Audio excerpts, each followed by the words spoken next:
It's just about to go to a shootout, sir. A shootout?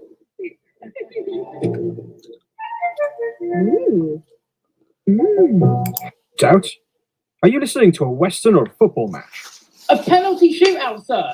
You really don't get out much, do you?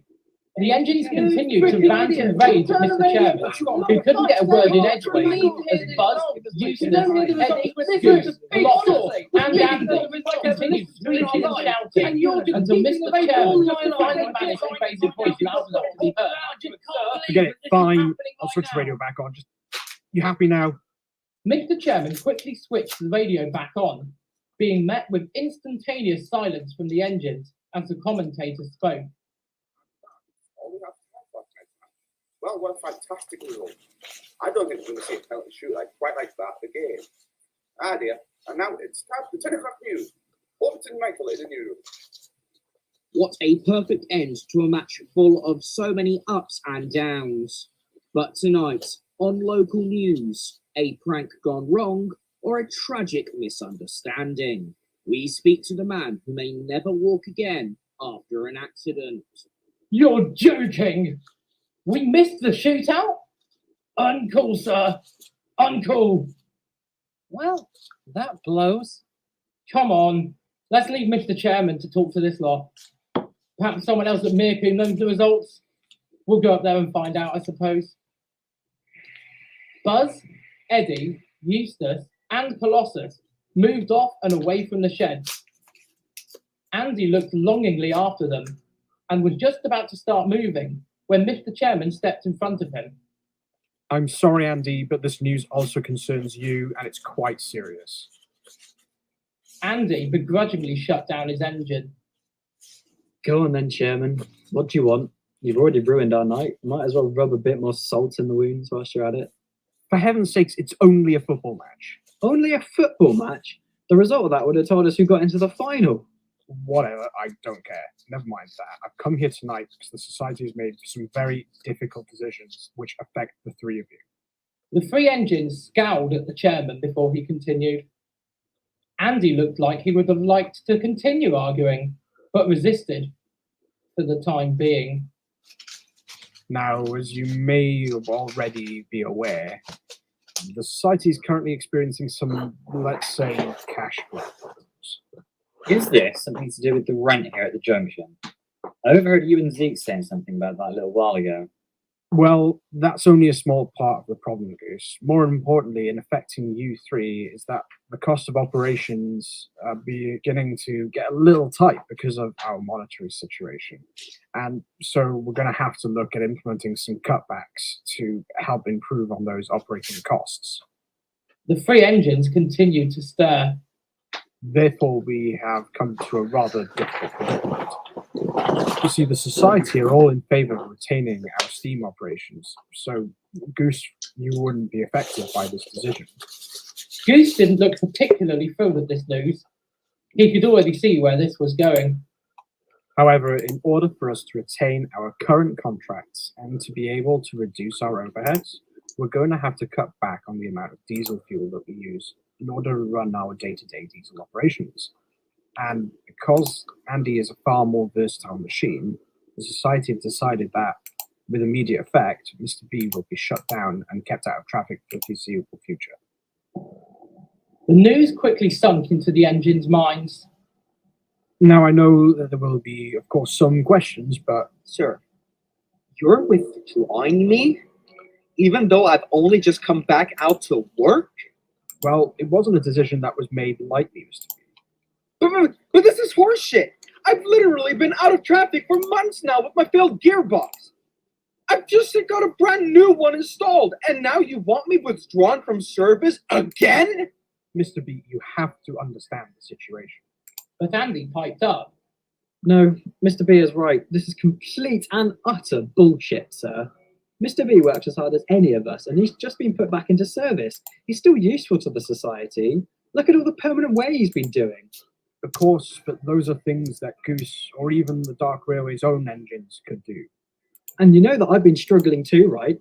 I'm not so versatile as I once was, mainly because the society's drivers don't know how to take their hands off the fucking power handle. I'm constantly overheating, my gears are being shredded to bits because of all the hunting they're doing, and my hydraulics are already on their way out. But you'd rather keep me going than Mr. B. What if I break down completely? What will you do then? Especially as the works is closed and the other members of society have no fucking idea how to fix me. If something does inevitably give out, guess you'll just sideline me too.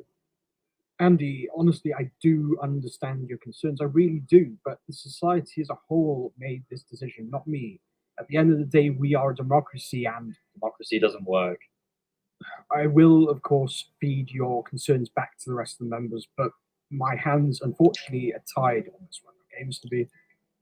But Mr. B didn't say anything. Mr. B? Again, he remained silent. What do you want him to say? That he's perfectly happy with the situation? Because I can see from his radiator that he isn't. He's fucking gutted, as I am. Hey, I'm not exactly thrilled either.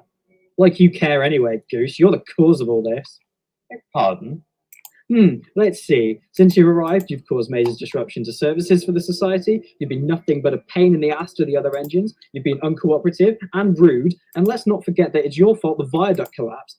If you hadn't caused Mr. B to damage his gearbox, none of this would have happened. So stir your fake concern, mate, because it's completely unwarranted and incredibly transparent. You fucking hypocrite.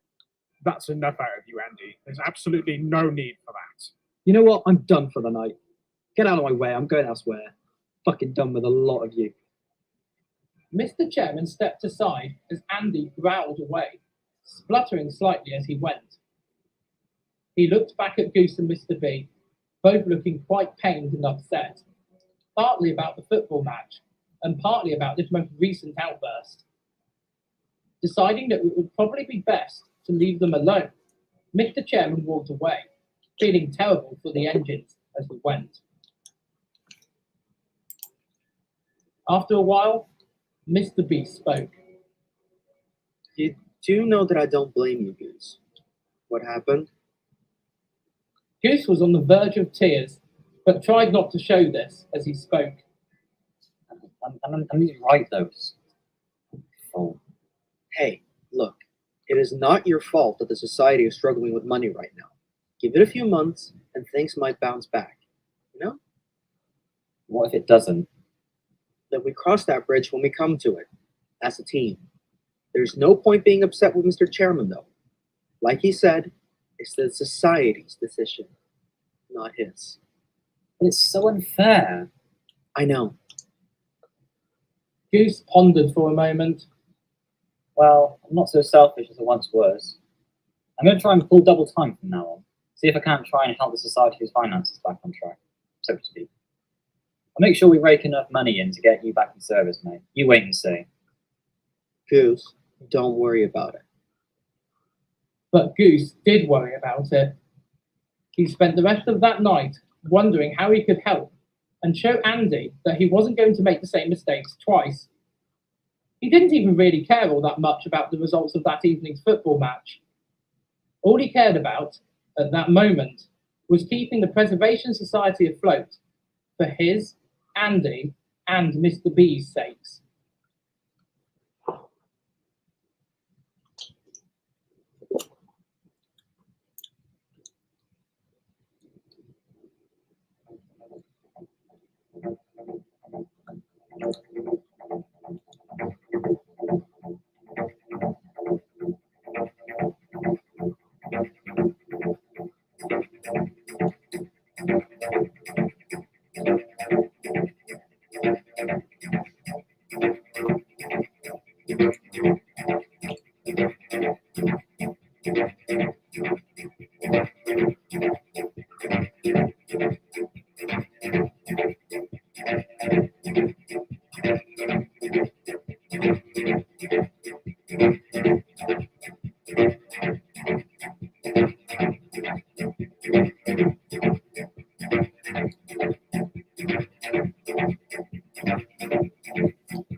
Hustle harder, they said.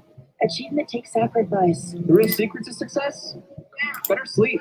But they won't put that on the poster. So purple?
Andy remained in a bad mood for several weeks after his outburst at Goose and Mr. Chairman. Eventually, though, he began to feel the weight of his words and sought out the chairman one afternoon at Axley, once he had made sure that Goose was nowhere to be seen. Mr. Chairman.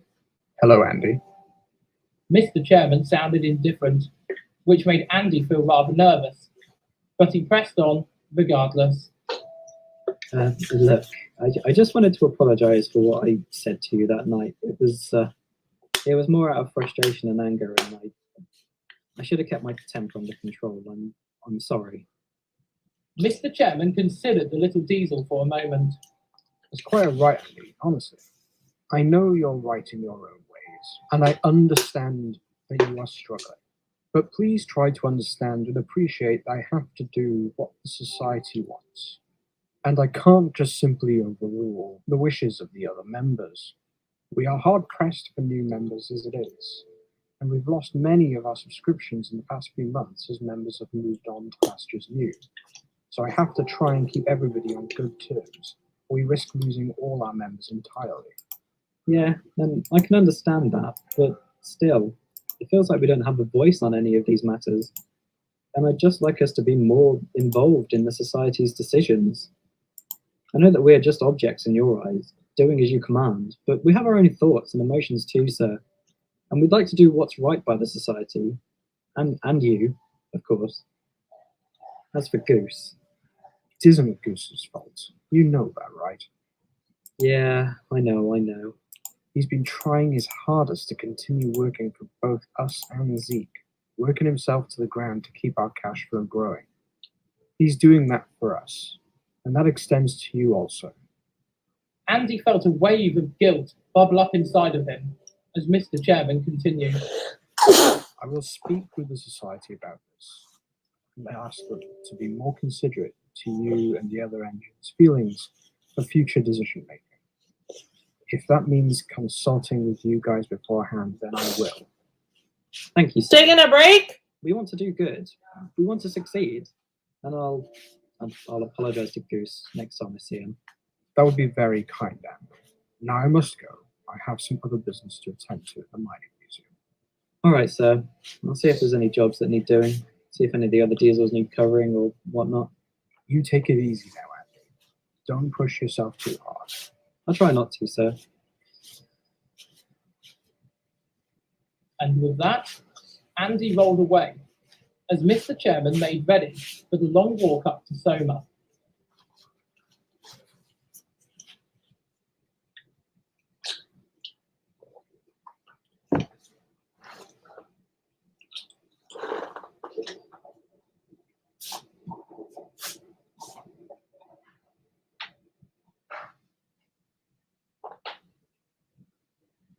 Meanwhile, 357 Squadron was feeling down. Though he loved the Dark Railway very much and appreciated having such a wonderful line to call home, he did miss the fast-paced, action-packed life of mainline operations from time to time. He found himself venturing these thoughts to Eustace one night, whilst also in the company of Turbo Warrior, and Clyde. Honestly, guys, it's not that I don't enjoy my life here. Quite the opposite. I love the DR. There aren't many other double-tracked preservation lines around, and Zeke and Mr. Dark have been great to preserve the overall atmosphere of the main line here. But it just isn't the same. I understand your feelings too, 257. Sometimes I occasionally miss the excitement and speed that the national network gave us.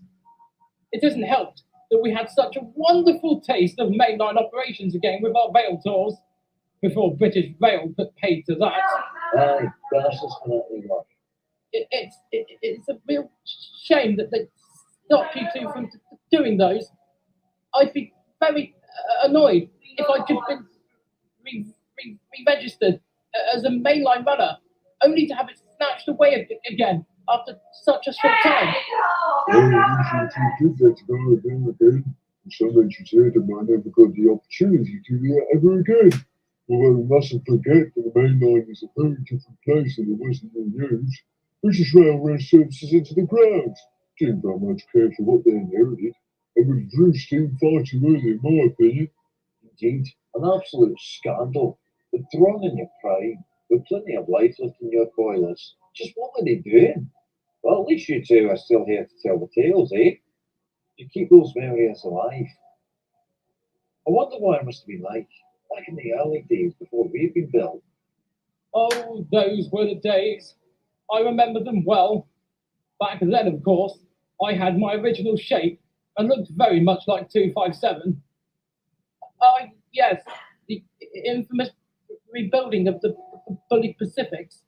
I think you three would have enjoyed it back in those early BR years, before the Beeching report and the modernisation plans. Trains of 14 or even 16 coaches, cleaned and well cared for, packed to the gangways with happy holiday makers, making their way from the big cities to experience the seaside at places like Bournemouth, Seaton, Padstow, and Ilfracombe. Stop it, Eustace! You're making me well up. I really miss doing those sorts of journeys. But then again, some of the branch lines were spectacular too, having trains split at the big junctions for us to take onwards to the resorts.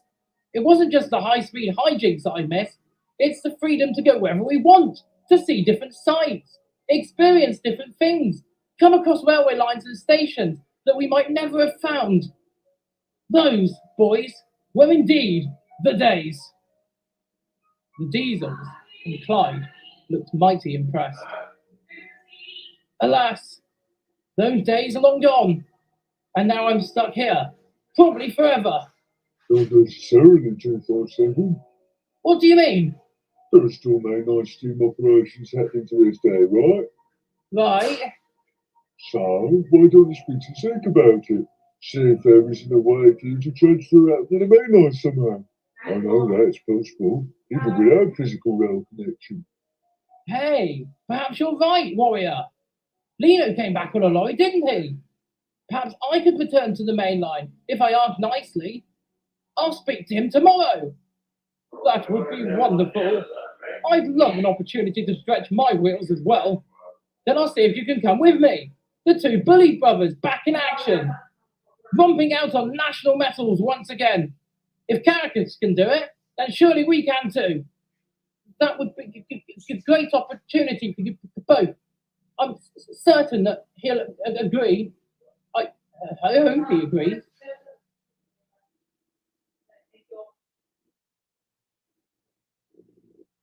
Fortunately for 257, Zeke listened to his appeal with great interest the next morning as they stood together at Colhapper. The young man smiled once 257 had finished. That's a fantastic idea, 257. There is indeed a budding mainline steam movement occurring, with first-class expresses running on specially parked lines all over the country. However, there is actually another place where mainline steam is still in regular service, and it just so happens that an opportunity has come to light in recent weeks regarding said railway. 257 looked excited as Zeke continued. There is a railway in the north of England that you may have heard of. It was once the northwestern region of British Railways, but it reverted to a private company by the end of the 1960s so that the company could continue steam operations. And it just so happens that they got in contact with me a few weeks ago, but for a different reason. 257 stared curiously at Zeke for a moment. Oh, right. What would that be then, sir? Well, one of their top Link Express engines is approaching the end of their current boiler ticket, and rather than continue operating it on lesser services, their controller has asked if we're willing to take it on for duties down here, as a kind of break from regular express runs, so that the engine can still work, but on a gentler, less stressful service before they go back for overhaul. But you have presented me with an opportunity to create even better ties with the Northwestern Railway.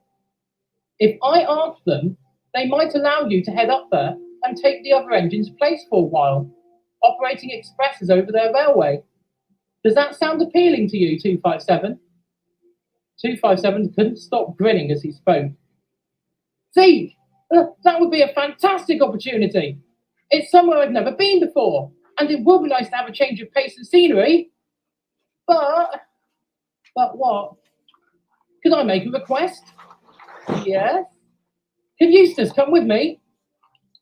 Zeke's smile faded slightly. Well, that depends.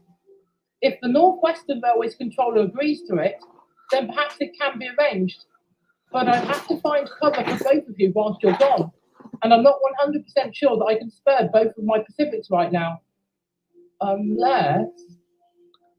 A thought had crossed Zeke's mind as the guard's whistle blew. I'll see what I can do, 257. Just keep working as usual for now. I'll be in touch soon. I have to go and see someone. And with that, Zeke disappeared towards the station exit, and 257 steamed away, curious as to what Zeke would be able to arrange.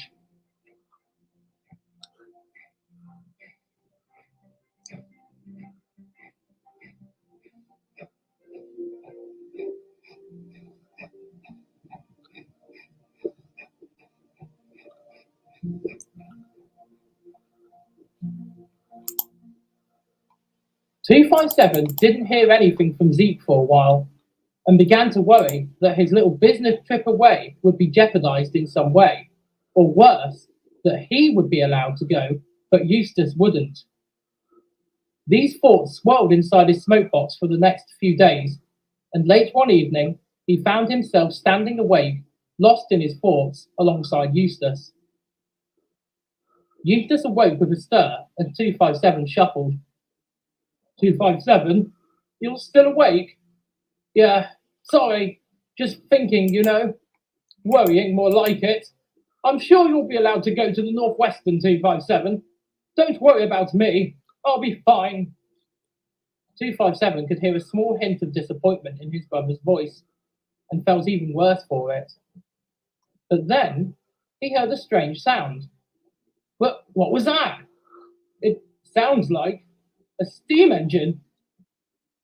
Both engines looked out into the darkness, and were surprised to see a tender emerge from the gloom. To their utter shock, it was a tender that they both recognized, but hadn't seen for a long time. Is that? It is! Both Pacifics cried out in delight as the newcomer backed down into the shed road next to them. Caracas Smash was back. Hey up, boys! Caracas, you're home! Obviously. But what are you doing here? I thought you were operating charters for Mr. Smash. Ah, well, I was. But life can get pretty lonely out on the road, so to speak. And besides, I wanted to come home, especially when I heard that a favour was needed from my two good friends. Who's that then? Dave and Barry? Funny, you know who I mean. I've learnt about your situation, and when Mr. Smash called my ops manager and asked if I'd like to come home to allow you two to go off on a jolly, I gladly accepted. So that means, yes indeed, you two will both be heading up to the industrial north of England next week, once transport has been arranged. I'll be covering for you both, along with the visitor, once it arrives. 257 Squadron and Eustace were absolutely delighted, and all thoughts of sleep evaporated as the Bully Pacifics quizzed Caracas on his mainline adventures and brought the Big BR standard up to date with all of the developments at home. The next week went by annoyingly slowly for the two engines, with time seemingly moving at a snail's pace as their excitement grew. But eventually, the big day came, and Zeke, plus Mr. Dark, came down to Mircoom to see the engines off, whilst they waited for their lorries to arrive. Now, you two behave yourselves while you're away. Remember, you're representing the Dark Railway and what its engines are capable of. I can only echo Dad's statement. Don't be foolish, be as professional as you can, and above all else, make sure that you enjoy yourselves too. We will, sirs. Thank you for this. We won't let you down. The two men, father and son, walked away back towards the sheds, hoping above everything that the two bullies would conduct themselves well whilst on their visit to the Northwestern Railway.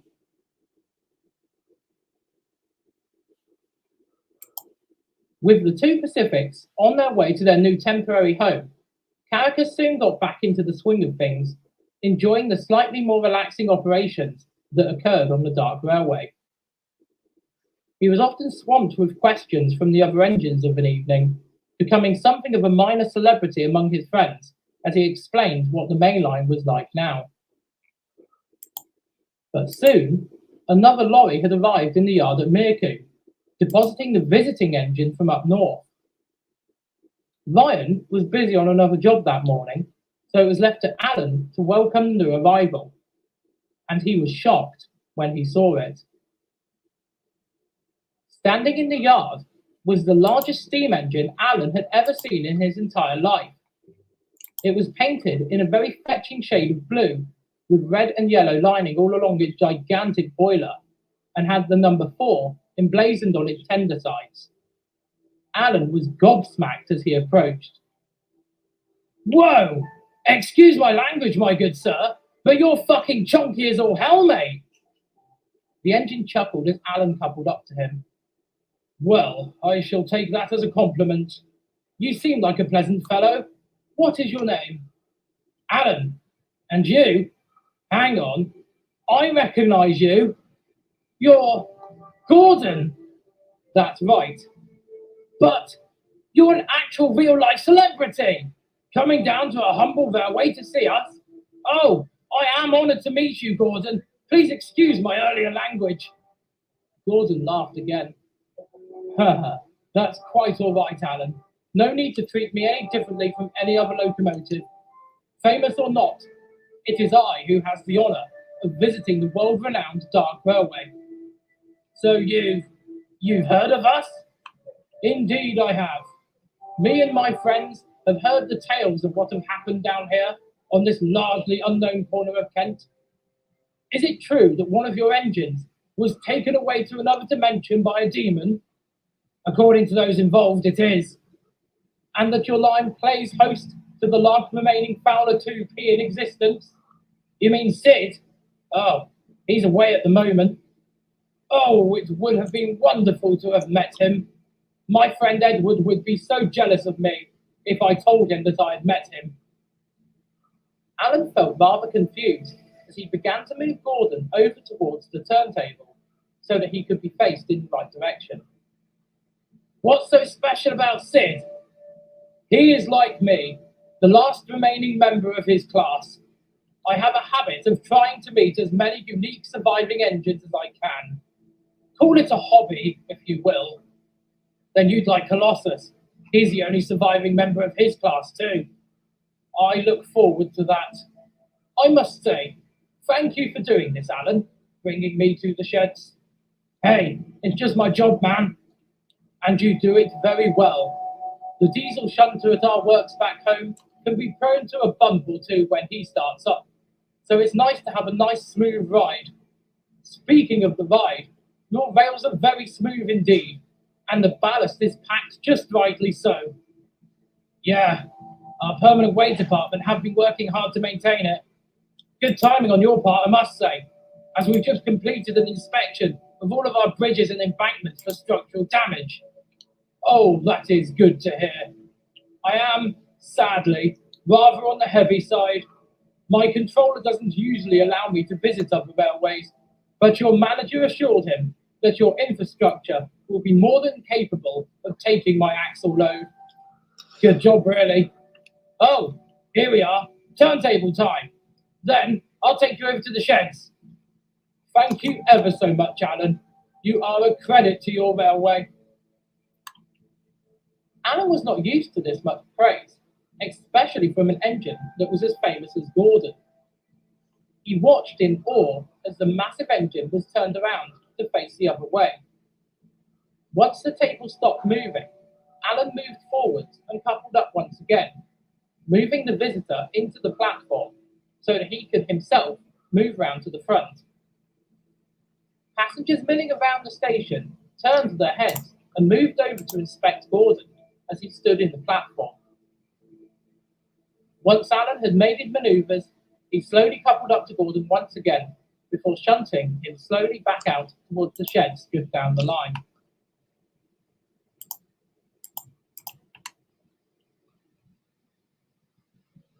Once the other engines heard about Gordon, they flocked to Mircombe in their droves that evening, all excited to meet the famous visitor.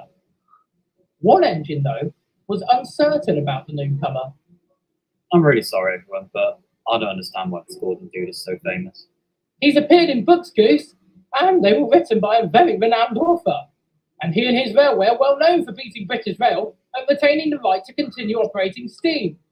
Their exploits have been broadcast across the nation, and some of them have even been adapted into children's books. New Essex did the same thing. Nobody bothered to turn our adventures into books, though. Don't worry. We heard all about your trials and tribulations during those turbulent times. A wonderful effort on your railway's part, and of course, I am sorry for your loss. Lord Montague Stavell will remain a legendary figure in the preservation scene, even to this day and beyond.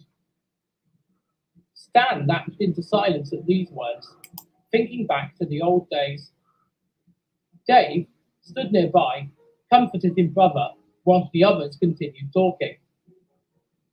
Well, regardless of your fame, we would like to humbly welcome you to the railway, Gordon, and we hope you enjoy your visit, May. Thank you very much. I am sure I will. It's the first time that I have been away from the Northwestern for many years, and I must say that I'm honoured that, of all the railways I could have been asked to visit, it was this one. All of the engines continued to chatter to Gordon, but one engine had gone mysteriously silent.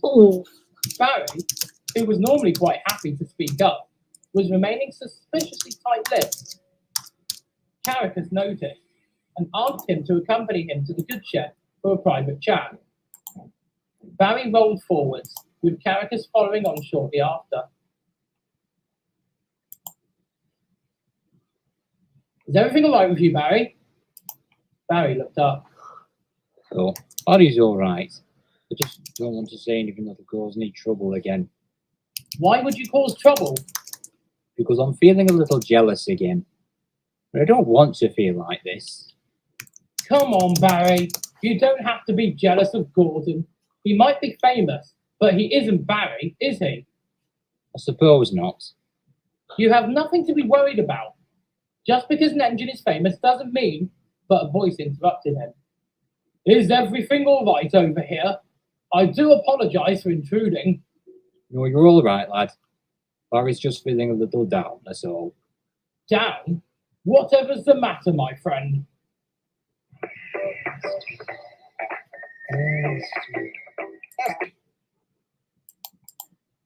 Barry considered lying and making up a story about why he wasn't feeling great. But Caracas gave him a sideways glance, and Barry decided to do the right thing and tell the truth. All right. I just have a bit of a jealousy complex, that's all. When my brother visited last year, I got a bit puffed up in the smoke box and caused a ruckus because I couldn't keep my emotions in check. Hearing everyone talk about how famous you are just got me feeling like I did last time. I don't want to feel like this. I'm sure you're a lovely bloke, and I certainly don't want to ruin your time here by being a prick just because I'm not the centre of attention again. Gordon considered Barry and saw how genuine he was. It's Barry, isn't it? Yes, sir. Well, Barry, let me tell you a story. Once upon a time, I had a bit of a playful rivalry with one of my colleagues. We didn't get on very well at first, but eventually he proved his worth, and we did indeed become more friendly. But then, as time went on, my friends became more and more recognized by enthusiasts and enjoyed a few moments in the spotlight, especially after one incident where he rescued 2 trains all on his own. I became consumed by jealousy after this, and I lashed out at him, calling him all sorts of names and treating him very poorly indeed. But eventually, I got my smoke box on right and very much regretted my actions. But I missed out on a lot of good times because of it, and eventually, I realized that it didn't matter who got more recognition. What mattered was camaraderie and friendship. My point is, Barry, that you have no need to feel any animosity towards me, because I have been there, done that. And if anything, I wish goodwill to all engines. I am an older and wiser engine now, and I have no intention to cause any unrest or upset among you or your friends. To that end, I offer you the buffer of friendship, Barry, and I hope that I can reassure you that you have nothing to fear from me. Though Barry couldn't help feeling the way that he had, he did have to admit he felt a little better after hearing Gordon's story. Well, all right then. We can be friends. Thank you, Gordon, and I'm sorry for coming away like I did. Not a problem at all, Barry. Will you both accompany me back to the sheds so that we may continue sharing stories? Of course. Sounds like a plan, man.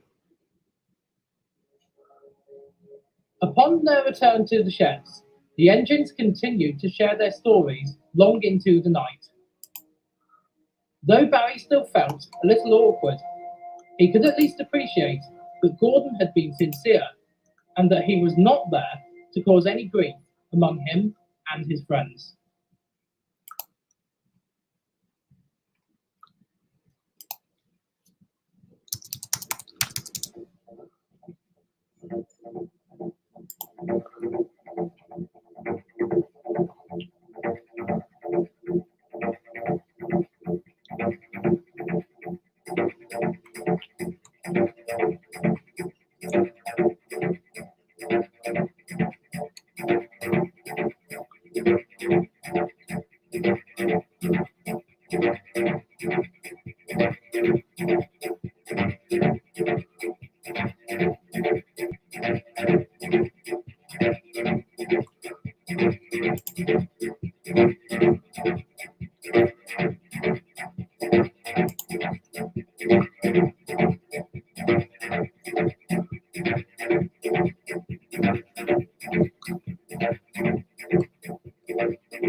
At M&T Bank, we believe in the power of together. Together, we can help our local businesses grow.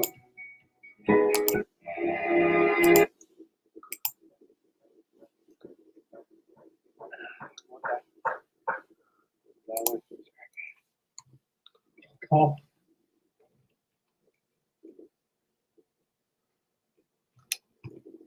Train's had troopers cracking over there. Yikers. Anyway, we're in London now. Nice, bright, sunny morning. And now we're just heading off to find out where Oliver wants to start this race.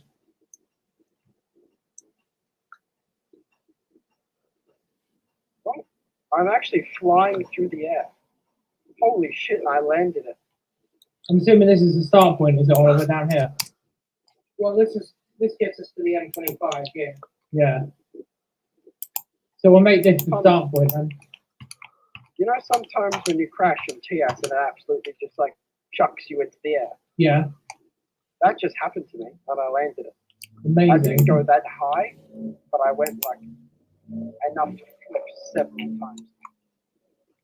And I landed as well, so on my way. That was great. I wish I got that camera.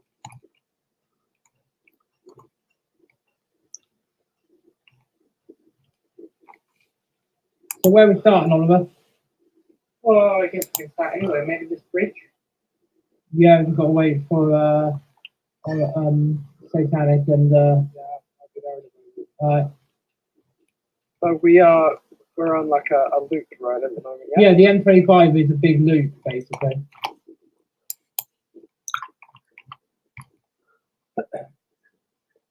Well, that's a shame. What? No, it's not. I lived. Oh my god.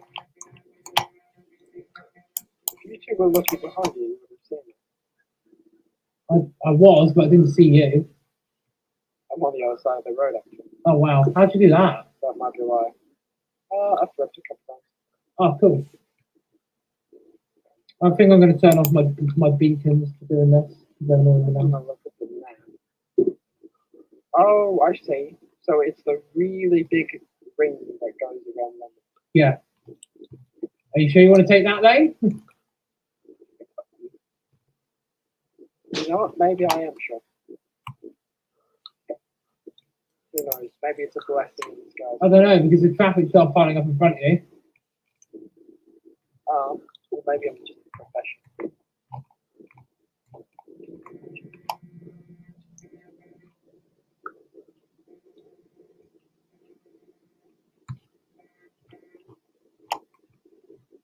So, ladies and gentlemen, are we ready for the sixth? Fuck off. What? Fucking game crash. Right, I can get it back up and under like 30 seconds. My game's actually really good.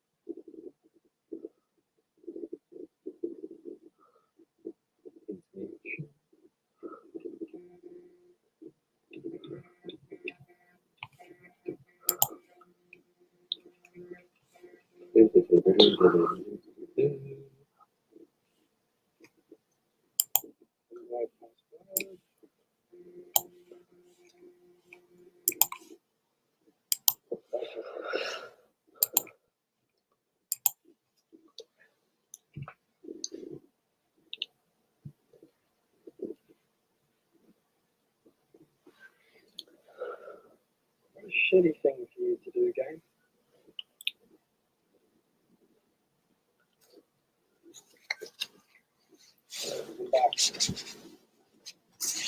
Are you back at the same place you started?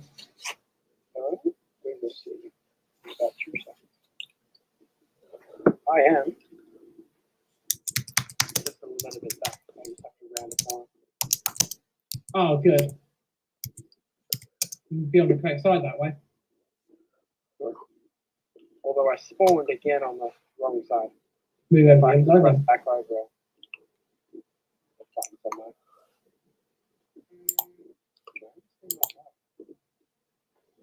It's going to be a test of acceleration, handling, power, balls. I'm out. You need balls to be able to weave between traffic and not roll it. The rules are if you roll it, you're out in this race because of how big the race is. I guess. There's only one lap. Yeah, just do one lap, and then we'll do Wexford Circuit, and then we'll call it there, I think. So come on, then, time to wait, let's go! Yeah, I actually can't get back on that side. I'm just kidding. I'll use my skill. How did you go? There was a roundabout. Yeah, you go to reverse onto the roundabout. That's fine, whatever.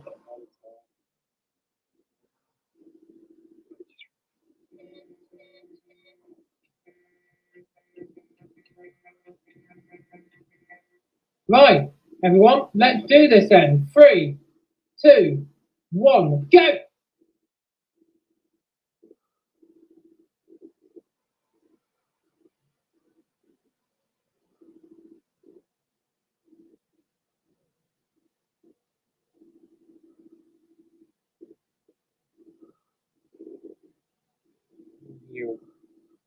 Yeah.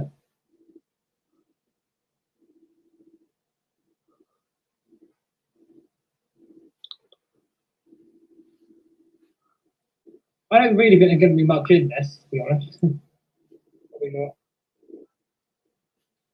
Other than to see if Liam has a massive accident. That would be quite I'm cool. going to say he's going to have a mess.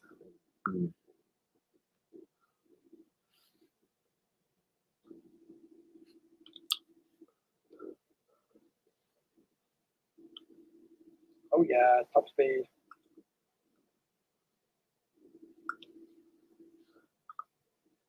Right, this is why my truck starts to get a little bit low.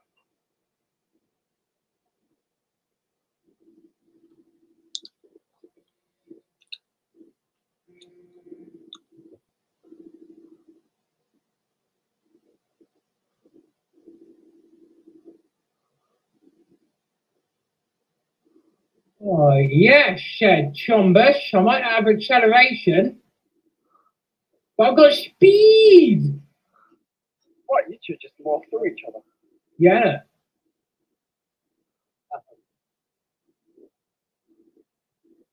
$160 kilometers an hour. Come on! 60. 160. Oh my lord. How is your truck so far? I honestly don't think that one's been ranged on. I don't know what the hell my truck is then. You might an hour right now. I don't know how long that. 48. Oh god, right, okay. We don't have to turn off anyway, do we? No, just one big loop. I think DJ's got that. I don't know what you've done to that truck. I don't know either. It's not powerful, but it's quite rapid. I just saw a sign that said give peas a chance. No. Actually, I like peas, they're the ones that know to.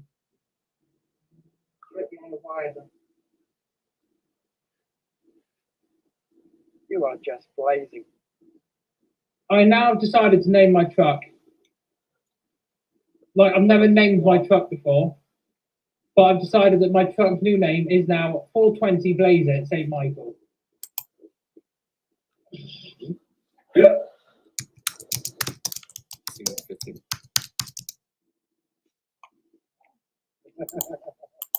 I let myself go.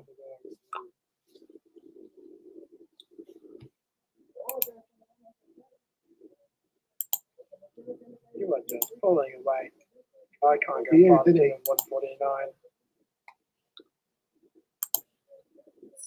Speed is lovely. The speed is literally meow.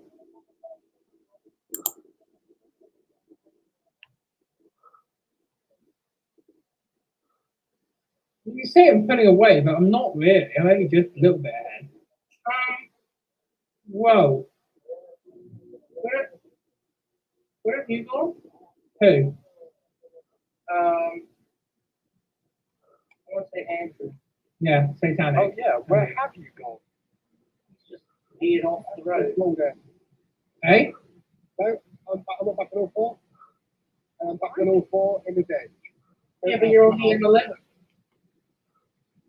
Yeah, you guys got a goal coming out. Like, you know what? I'm go.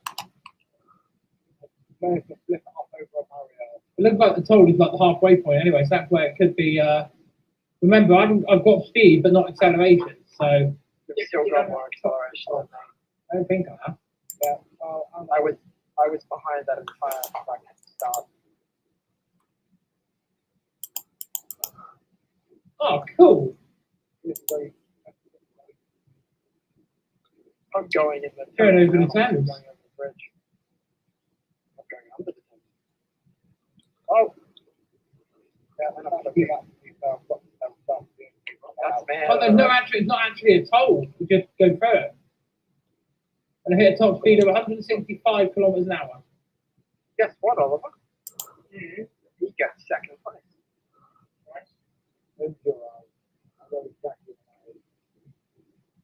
I went into a tunnel, flew straight from a funnel, and never came out again. The engine's name was Liam. And he flipped his truck. Yeah, I flipped my truck and got stuck in a bank. I have a bank couple hours.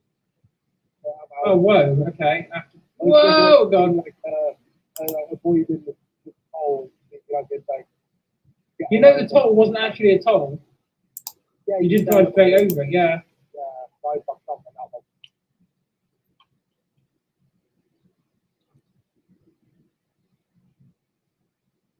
I'm down at the bottom again, so I've just got the home straight.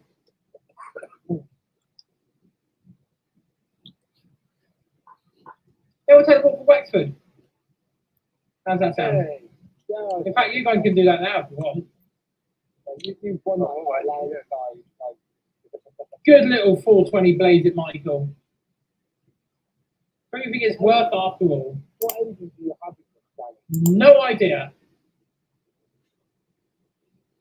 What transmission do I have? No idea. What other options do I have? No idea. But whatever I've done, I picked a good little trucky buck. Yeah, it's a little bit. It's your truck. Yeah. Andrew picked a bad time to get on the truck. I guess. Yeah, oh, he can join us for the a bit more, yeah. Yeah, we'll do an after party, I guess. Right, so we'll do that Wexford thing, and then we'll call it quits there for the streams anyway. Hopefully people have enjoyed this, or will enjoy watching it back. I've enjoyed playing Truck. I love playing Truck actually. Like, it's just a bit of a different pace, even though we're racing, but it's a bit different to, like, I don't know, other, like the train games I usually play. So, and if people enjoyed this stream, maybe I'll play some other games that I would like to play on the stream, but people don't really. I think I've just done the lap. Yeah, I've just done the lap.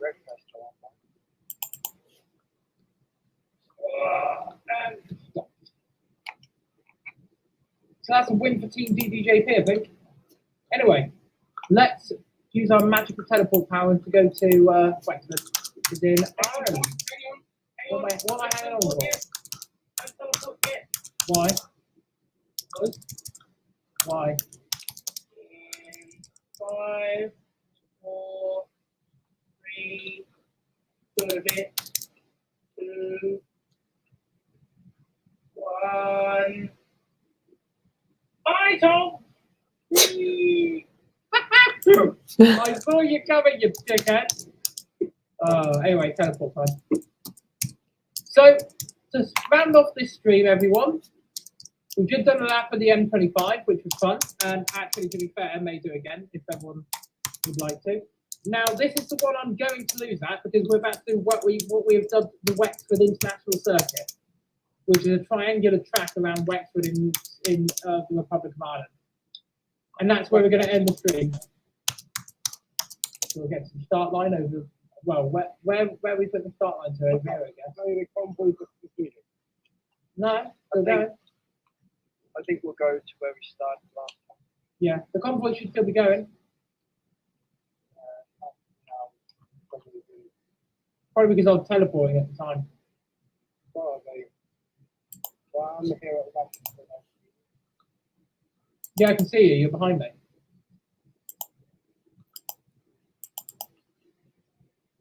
See, I can see you there. Oh, what? I'm a shout.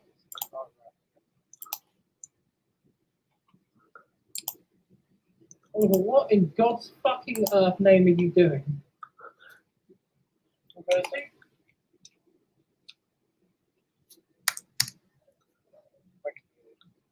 Right. So here we are. I'm going to explain the track for the benefit of everyone. So it's just this triangle here. Literally, we just straight out of here. Race over Pretty there, cool. down Lucky, here, was and it down pretty there. cool? Just a triangular track. We had a lot of fun doing it last time. What was it? Liam's on the start line. We will what we got. Well, me and Oliver, I guess. No. Oh wait, hang on, wait. We're reversing now. Now I don't know how many laps we're going to do on this. We're just going to do it for a bit of fun, and then we'll end the stream here. So before we get started on this one, just in case I forget when we finish, I hope everybody enjoyed the stream. I've also just noticed that my name has popped along the bottom of my screen on my thing. Yeah, I hope everyone enjoyed it. That was Euro Truck Sim 2 with mods, pro mods, no damage, and loads of friends. So to round this off then, if Andrew would like to move back to the start line, we're going to do this race. So 3, 2, 1, fuck it, let's go.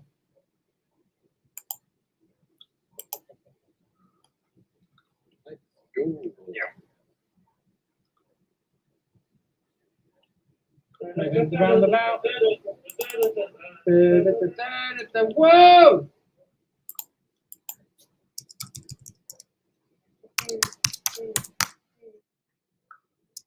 My God, Oliver and I are battling it out at the moment. Oh, and he put me on my head. Shoot. Oh, I'm in a garden at the moment. That was You nice. shoved me into a garden. I'm trying to brake and it didn't let me brake. Hi. Yep. Have to. Have to.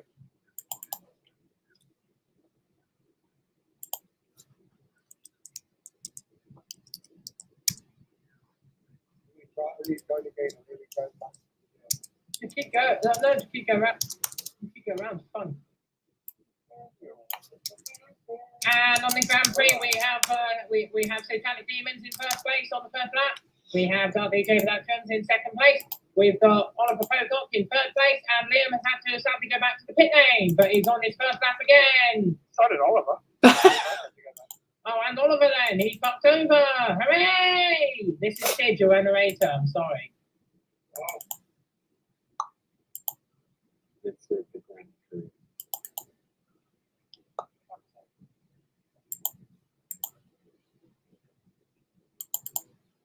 On the second lap now, I think. Can we get to the second lap anyway? I can see Oliver is in. Wait, I can't remember what place you're in, Oliver. Second or third, I don't know. Whoa! Yep.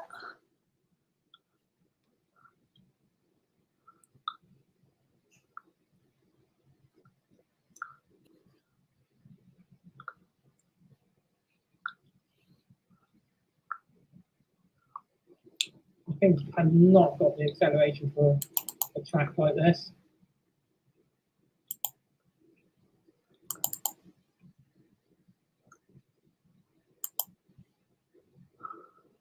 Because no matter what I do, I can't catch up to Andy Okay, now. come see you tomorrow, Will.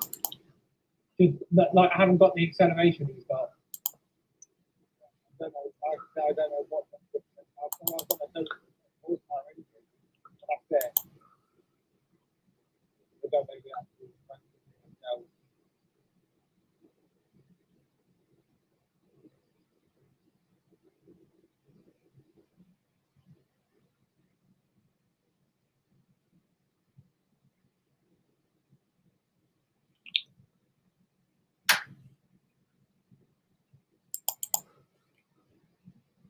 There is an actual rough break to the game.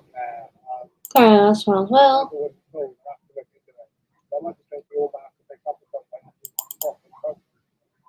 Quite fun. The age of any racing games at the start of my limited days were usually good too.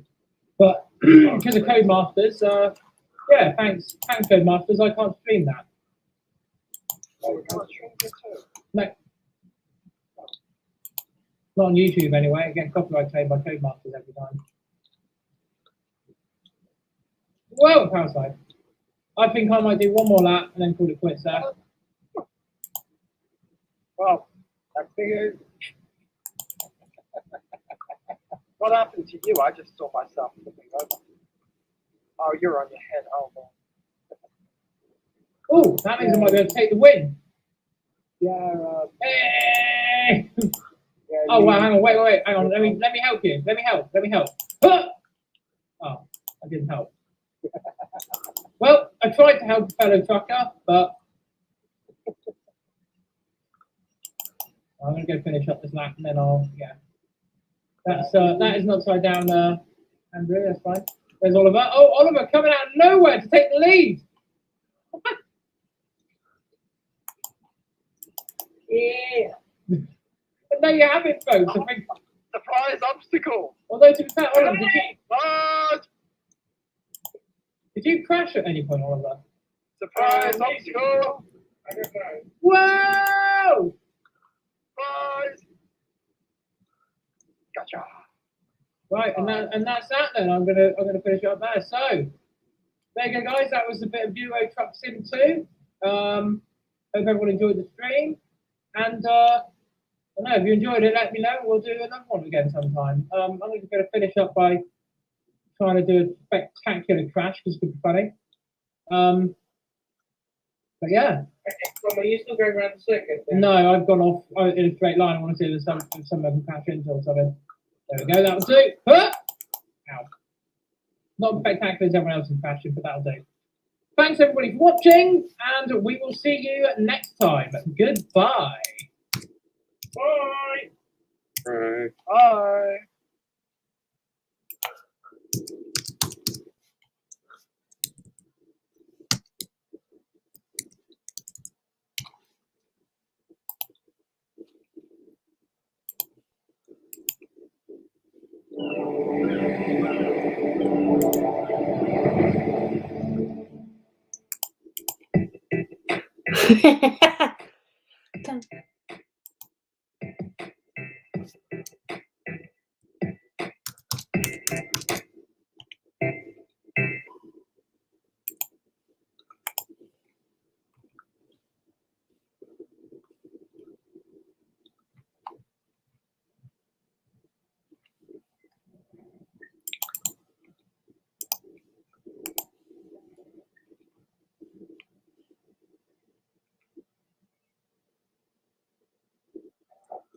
Ed? Yes, Sid. What are you doing? I'm working. You're working? Uh-huh. But you hate working. I know. Then why are you doing it? Has the manager threatened to scrap you or something? No.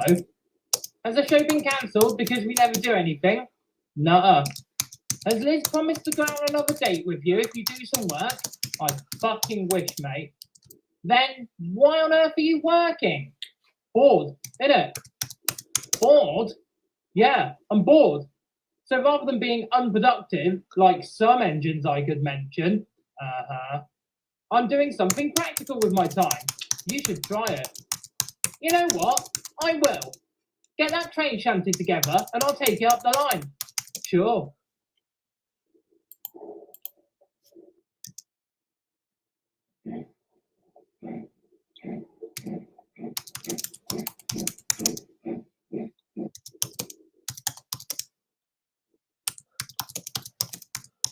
Oh yeah, I forgot.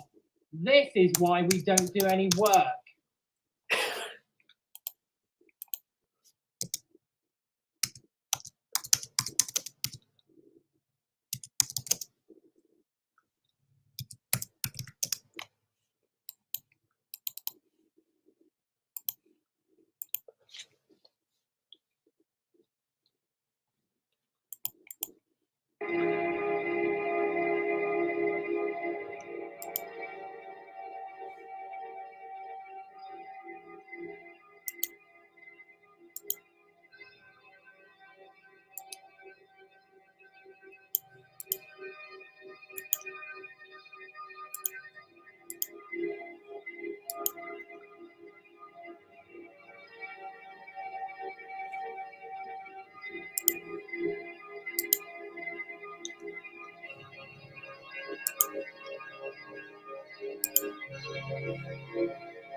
But here's the thing about all that stuff, like Big World, Big Adventures, and stuff like that.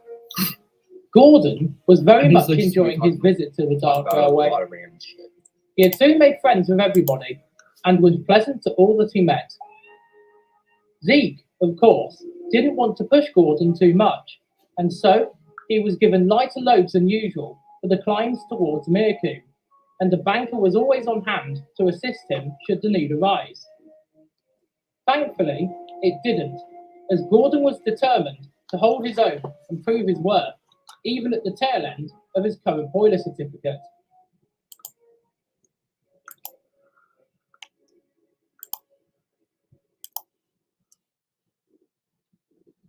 Caracas promised to take up the slack, as did Barry, in an unusual move that was most unlike him.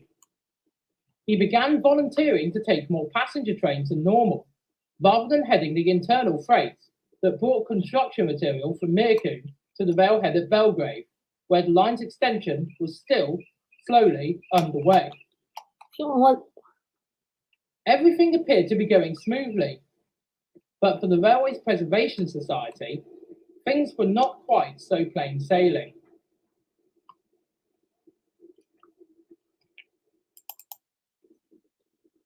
Early one morning, Andy was being prepared for work by his usual driver, who was checking him all over to make sure that he was in a fit enough state to work. He had broken down again the previous evening, with his hydraulics acting up once again. Determined to do his bit for the continued operation of the society, Andy had asked his driver to double check him that day, so as to limit the chance of failure. As he stood outside among the morning mist, he noticed 3 men approaching him. He recognized them as members of the society. Perhaps they were here to ask his opinion on something, Andy thought, believing that this was the result of what Mr. Chairman had promised. As they approached, one of the men, whom Andy identified as the society's treasurer, Mr. Short, spoke. Good morning, D7070. Hello, Mr. Short. But please, I've told you before, my name is Andy. Very well, Andy. We have come down here today to speak to you regarding the society and its affairs. I would have seen to it that Mr. Chairman had made this visit, but he is away today.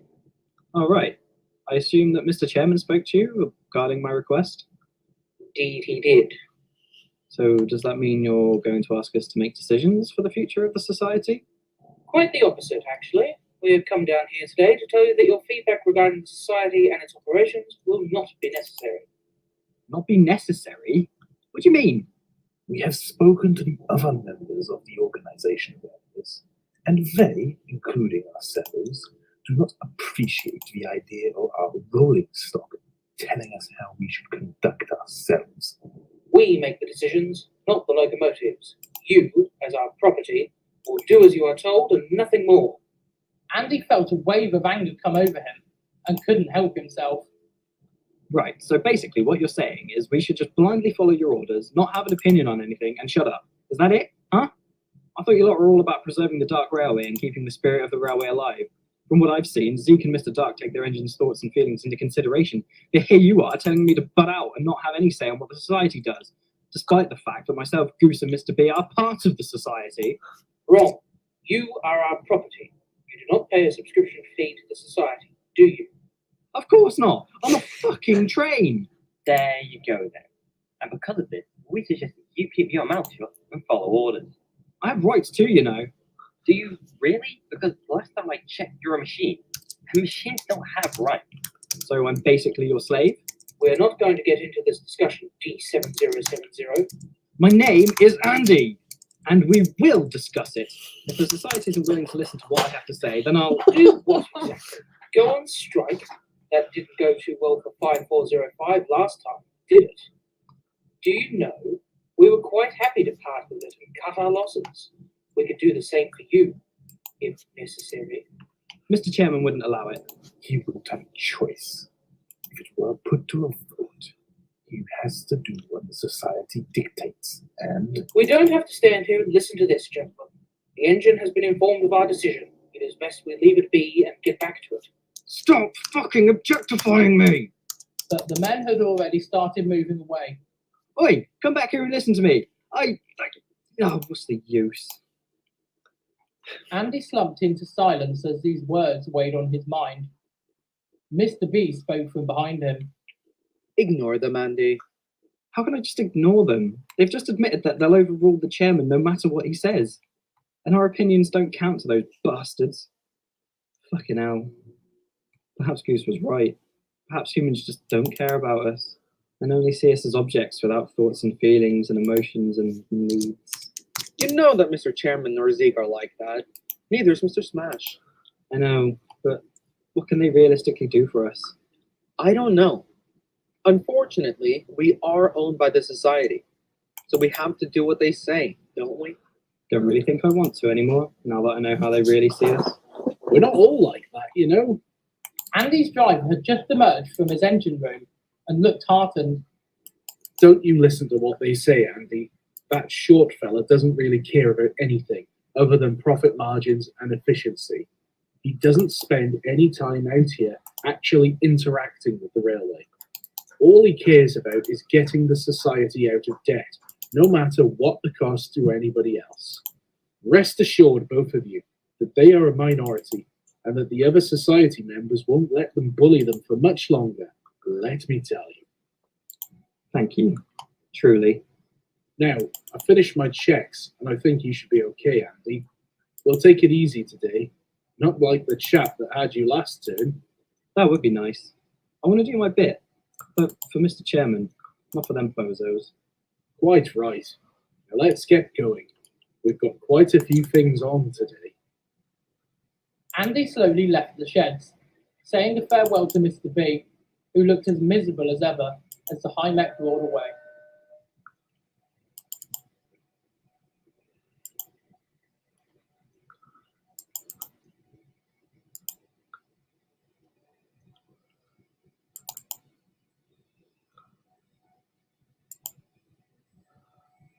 Andy didn't push himself too hard that day, with the words of the men that morning still bothering him as he carried out his tasks.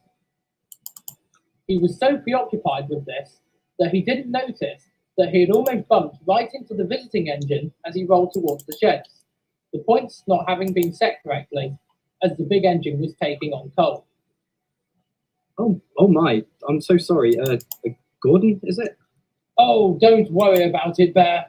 I don't think this was your fault. Bear? I'm Andy. Gordon looked more closely at the engine, who had almost collided with him, and looked momentarily stunned.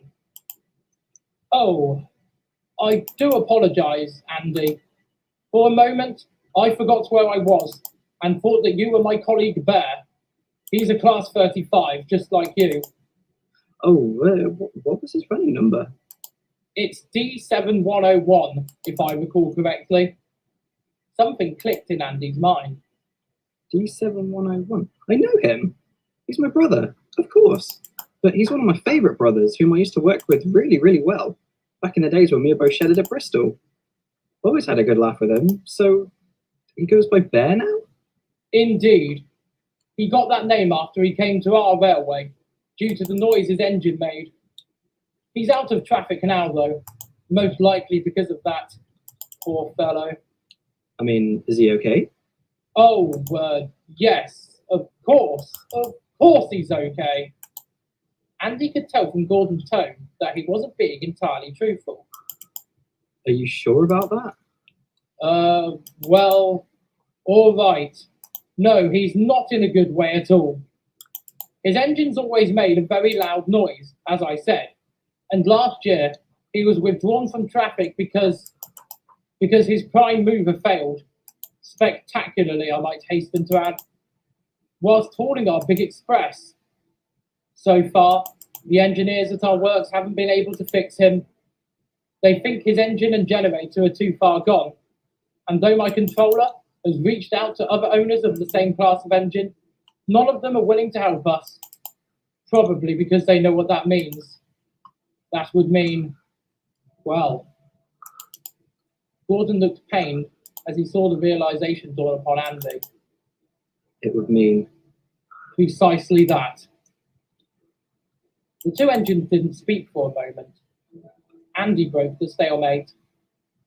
I remember how he was back at Bristol. Charming, funny, adventurous, always sticking up for his friends, and never letting anybody get the better of him. Willing to help out anybody in any situation if he could.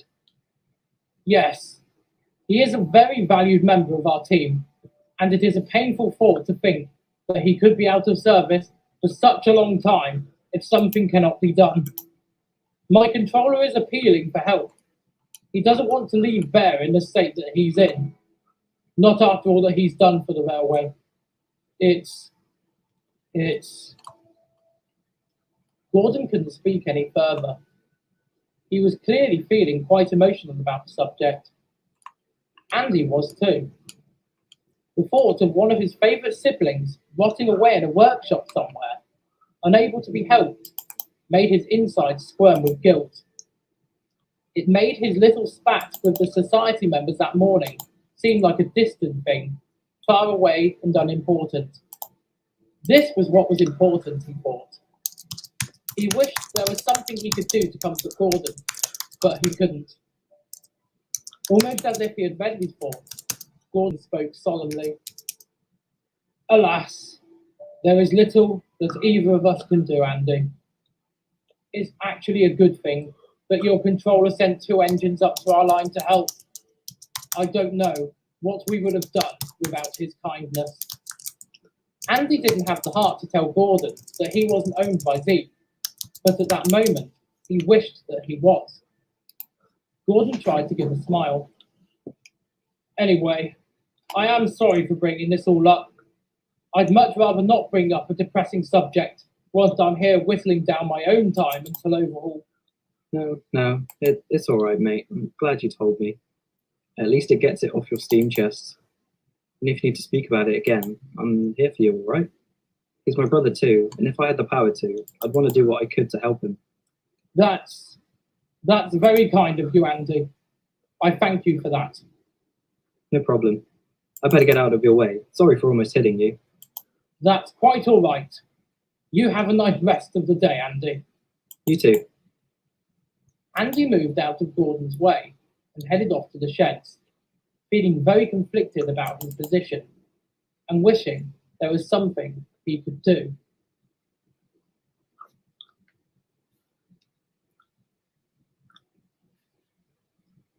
Whilst Andy was having his internal crisis, Goose, on the other hand, was working harder than he had ever done before. The engines rarely saw him stop to rest, as he picked up job after job, covering for anyone that he could, battling exhaustion as he tried to keep himself going, all with the goal of trying to earn as much extra income for the society as possible. Eddie confronted him about this one afternoon, after finding out that Goose hadn't had any rest or maintenance for 4 days straight. Come on, Goose. I'll take this train. You go and get some sleep or something. I can't, Eddie. If I don't keep going, society doesn't make any money. Since when have you been bothered about the society's wants and needs? Well, to tell you the truth, I'm doing this for Mr. B and Andy, and to some degree, Mr. Chairman. Mr. Chairman? Why? He's the only member of the society that speaks to us. He's the one who congratulates us on our hard work. He's the one who's been looking out for us recently. He's been tough on me, I know. But he does mean well. I see that now. Well, all right, if you say so. I don't see it personally. And I don't see why it should be down to you. I've noticed that Andy isn't putting his weight all that much recently. He's not feeling very well. His mechanical systems are letting him down, so I told him to take a break and do his shifts. Eventually we'll earn enough income to fix him and pay off our debts for the repair of Mr. B's gearbox. More importantly, it's me who has to do it. I've got to make up for my mistakes. I caused all this bad stuff to happen, so I have to pay for it. Goose, you can't think like that, man. You've got to think of yourself too. Mr. Chairman will get you all out of this, surely. Fundraisers? New membership incentives? Cut some other costs? None of it's working, Eddie. It's up to us to get ourselves out of this. Nobody's going to help us but ourselves. You're getting delirious. Get your bunker into that shed right now. I'll take this train, and if the society want to claim the income for it, then they bloody well can. No, Eddie, it's my responsibility. Please. No, absolutely not. I care too much about your physical and mental health to let you continue down this path. And trust me, I've been there. And if it hadn't been for Colossus, then who knows where I might have ended up. Now please, Goose, go and get some sleep. For your own sanity. Please. Goose didn't argue any further. He was, indeed, incredibly tired. Admitting defeat, he slunk back into the sheds, while Eddie took over his next turn.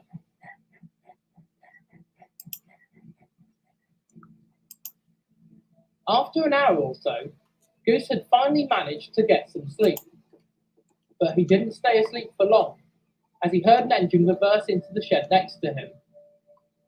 It was Lino, who looked rather guilty for waking up the sleeping Pania. Sorry to bother you, Goose.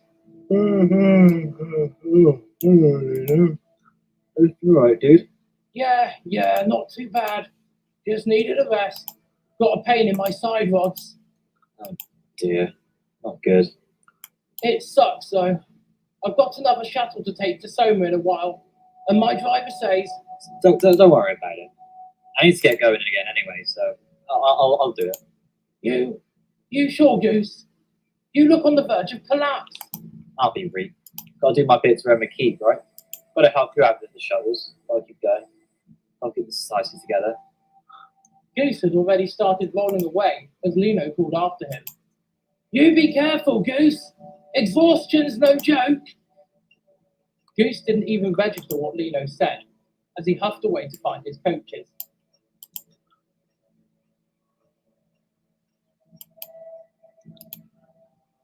It was getting dark by the time Goose reached Axley.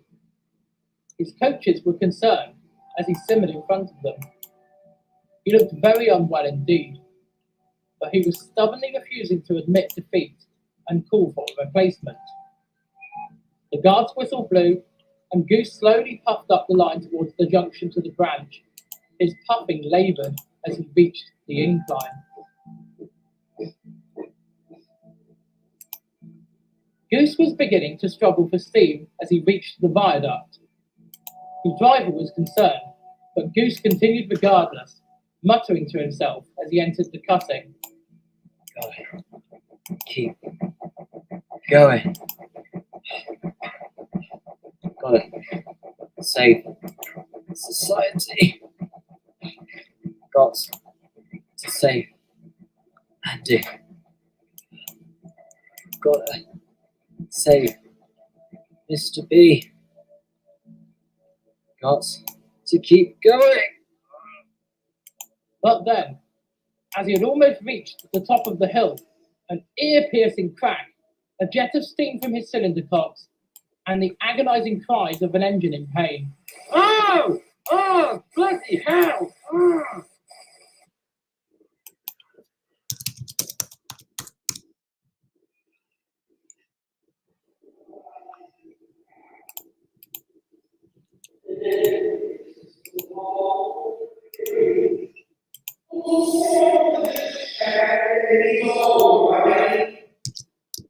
Goose, can you hear me? Goose awoke with a start at the sound of his name. He was confused and groggy, surprised to see that he was no longer on the approach to Soma. He was now back at the society shed, with Mr. B to one side and two men stood in front of him. Oh, Goose. Thank heavens you're awake. Sherman, what happens? When I was nearly at the top of the hill and everything just went. And the pain. Coming back now. Pain? Yeah, it does hurt when you crack a cylinder and bend your valve gear, numbnuts. Oh my god. No, please tell me that isn't what's happened. I'm afraid it is, Goose. You've overdone it this time. 4 days without servicing, I'm told. I had to, sir. I had to keep going. I had to do it for you lot. I didn't want to let anyone down. Now this is a predicament, isn't it? Just what do you suppose we do now, Mr. Chairman? Our only steam engine and our biggest money earner in recent times out of commission? I don't know. I don't know what our next step is. We can't get him into Mr. Smasher's works right now, and we can't afford to send him to an outside contractor either. Unfortunately, I think we're just going to have to put him undercover and wait until the works reopens. But that doesn't help us financially, does it? What are we supposed to do now? D7070 has been most uncooperative recently. Gee, I wonder why. Well, we have no choice but to run the HIMEC more often to cover the loss of our tank engine on the roster. I'm literally right here. I have a name. Or you could always take my suggestion and allow us to prepare Mr. B for service again. He's desperate to get back to work. Mr. B looked hopeful for a moment before Mr. Short spoke again. The other members will never approve. We need that diesel fuel for D7070, and we now need to run that as often as we can. We will have to consult the others, but I can tell you now... This is ridiculous. It doesn't even make any sense. We have a perfectly good locomotive here that could cover for many of Goose's shunting jobs, and we wouldn't even have to shell out coal for a while, which means... May I remind you, Mr. Chairman, that the entirety of the society must vote on any and all major decisions? Bear in mind that you are already on very thin ice as it is. I think that we should discuss this at the next meeting.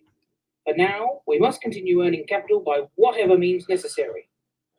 He turned back to Mr. B and Goose, who both looked terrified. And I do mean by any means. Well, I believe that's all for today, Mr. Chairman. Mr. Chairman looked pained, and Mr. Short walked away. He turned back to the two engines. Look, don't worry, you two. Sorry, jag är grydd för att checka. I'm so sorry. Sorry? What on earth for? For this, for breaking down like this. I've already screwed up this time.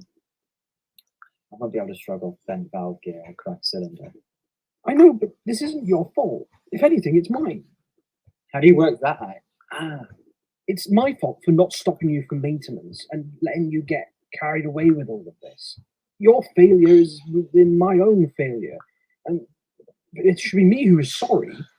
We know it isn't really your fault, sir. It's the rest of the society. You made a good point just then, but that twat just completely disregarded it. Why do you let him walk all over you, though? Walk? I don't. I kind of just did then, sir. Are you scared of him? No, of course not. That's ridiculous. Liar, liar, pants on fire. No, listen. Mr. Short doesn't scare me. But the other society members, they follow his suggestions for the most part. Him being the man in charge of the overall finances, they listen to him. Then why don't you just let him become the chairman of the society then? Step aside and let him run the show. Oh, he doesn't want my job. He knows how much work is involved and how much I have to do behind the scenes.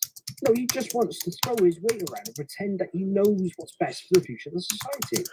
He likes to think that he runs the show from the shadows. You mean he treats everybody like his puppets? I wouldn't put it like that, but yes. Including you, sir. Not exactly, but sadly, I don't have as much respect among our members as I once had. Look, I've got to go and fill in some paperwork on this and come up with a plan of action. Goose, don't blame yourself for this, okay? Mr. B, I'll see what I can do for you, all right? The two engines didn't respond, and Mr. Chairman left. Goose was still in a lot of pain and knew that this was a bad situation that they were now in. With only Andy in operation, and with the society likely to boycott Mr. Chairman's suggestions now, he fell into despair, alongside Mr. B, who too felt that there was nothing more that he could do to be of help to the society.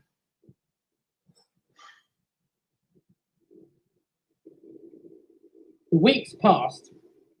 Goose and Mr. B saw nobody for the longest of times.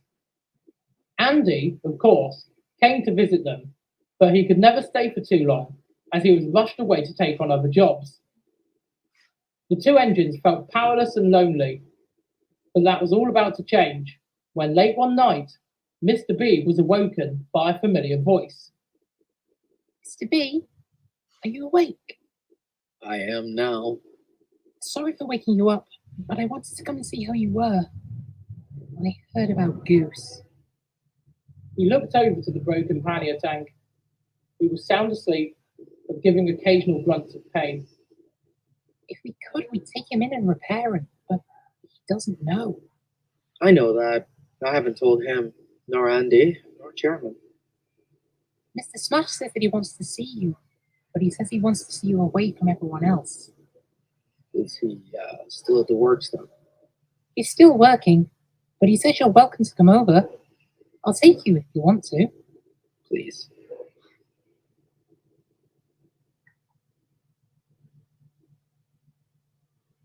Buzz shunted Mr. B into the works. It was quiet and dimly lit at this late hour, but the sound of someone labouring could just about be heard. When the roller door came down, a voice called out, "Ah, Mr. B!" Hello, sir. Long time no see. Mr. Smash walked over to greet his old friend. "Mr. B, I'm so sorry that I haven't come to see you. I've been working overtime on 1202. I understand, sir. Enough of that sir business. Sorry, Caracas. Force of habit. So, what's been happening?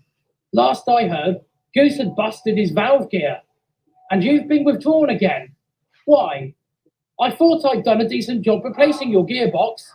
It isn't because I'm broken. It's because the society doesn't want to run me. What? Why not? Money.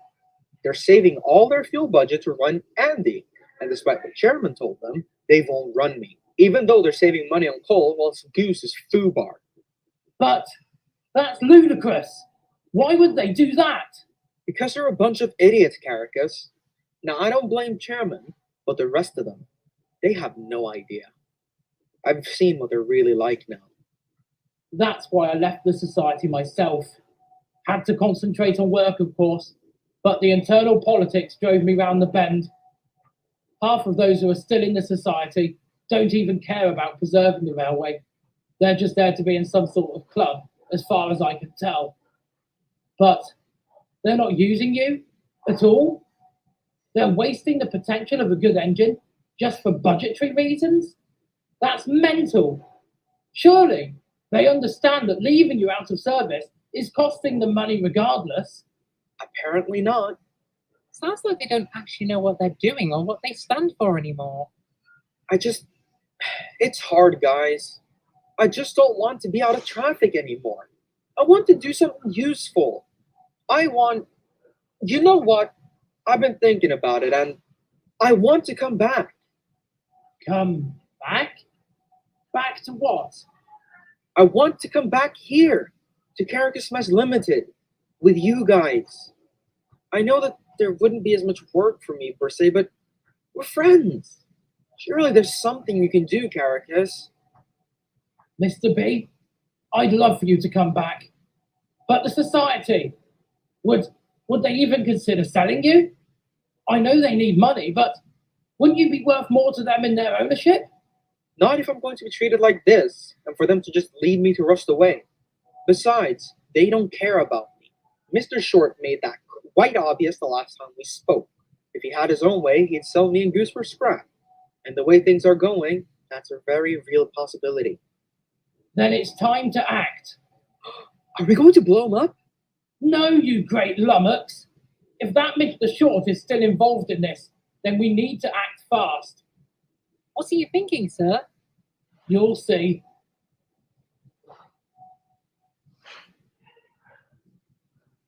Mr. Chairman approached the works building a few days later. He had received a cryptic phone call from Mr. Smash asking to meet him there that morning. When Mr. Chairman looked up, he saw that Mr. Smash was indeed there, along with Buzz and Mr. B. Mr. B, there you are. Goose was worried sick. Thought you'd been abducted by aliens. Who says I wasn't? But what are you doing here? Mr. Smash, did you take him? Technically, Buzz did. Guilty as charged. But how come... Why did you call me at 3 in the morning telling me you wanted to discuss a ransom? Don't worry. I was very, very drunk. Right, okay. So what's this all about then? Mr. Chairman, Mr. B has told me everything that is going on within your organisation, and I must say that though I'm not a member anymore, I am very disappointed in you. You've allowed the wills of those bullies in the society to worm their way in and take over, and as a result, you've put your engines at risk. At risk? I've been trying to protect them. And a poor job you've done. Believe it or not, I didn't ask you here to belittle you or berate you, as much as I would like to. I've asked you here to discuss business. I'm sorry, business, Caracas? Mr. B, how much? I'm sorry, what? How much for Mr. B? I wasn't aware that he was for sale. Then make him for sale. I want him back. He wants to come back. I can offer him safety and security, something that the society evidently cannot. I don't care how much you or your precious Mr. Short want, I'll pay it. And even if you don't agree, sir, I'm not coming back, and you can't force me. All right. Take him. Mr. Smash, Buzz, and Mr. B looked stunned. But, Chairman? You heard me. Keep him. But keep him hidden and safe, characters. But what happened to all decisions have to go through the society's members? Sod the society. I'm doing this for you, Mr. B.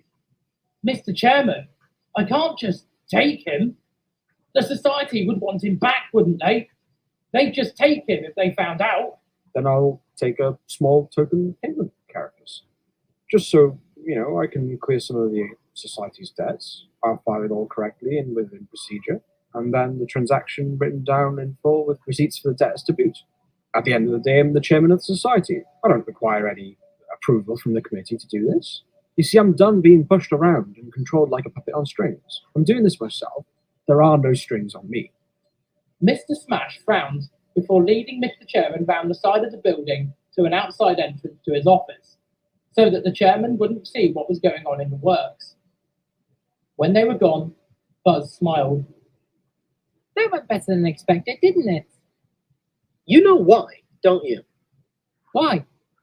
Because Mr. Chairman has learned to respect us engines at long last. He knows what will happen to me if I remain within the society. He sees the writing on the wall, and he doesn't want to see me go to waste. He knows that I'll be safe with you and Mr. Smash. I'll have to lay low for a while, though. Don't want anyone sneaking around looking for me. But you know what this means now, don't you? That we're shedmates again. That, and that Mr. Chairman is going to be in big trouble once the society finds out. I doubt it. It's not like they cared enough about you or your feelings to consider running you again in light of Goose's failure, is it? I wouldn't worry about it. Mr. Chairman can hold his own. But I do worry for Goose and Andy. I hope that they'll be alright. I hope so too. I just hope that Mr. Chairman can get this right. Somehow. Come on, Buzz. Better get me hidden away at the works. Don't want any emotionless DRPS members spotting me and not giving a fuck, do we? And with that, Buzz brought Mr. B back into the works, back to familiar territory, back home.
The thing that's different about a Virgo vacation home, you always have the whole place to yourself.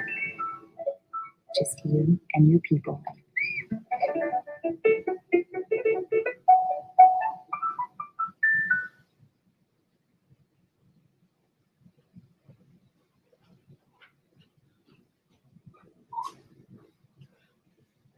This August, as a thank you for your support of our ministry, Joel and Victoria would like to send you a copy of Joel's new 31-day guided journal, The Power of Proverbs. This personal journal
Whilst all of this drama was unfolding on the Dark Railway, Ed and Sid were none the wiser, as they continued to assist the Castleman's Railway with their operations.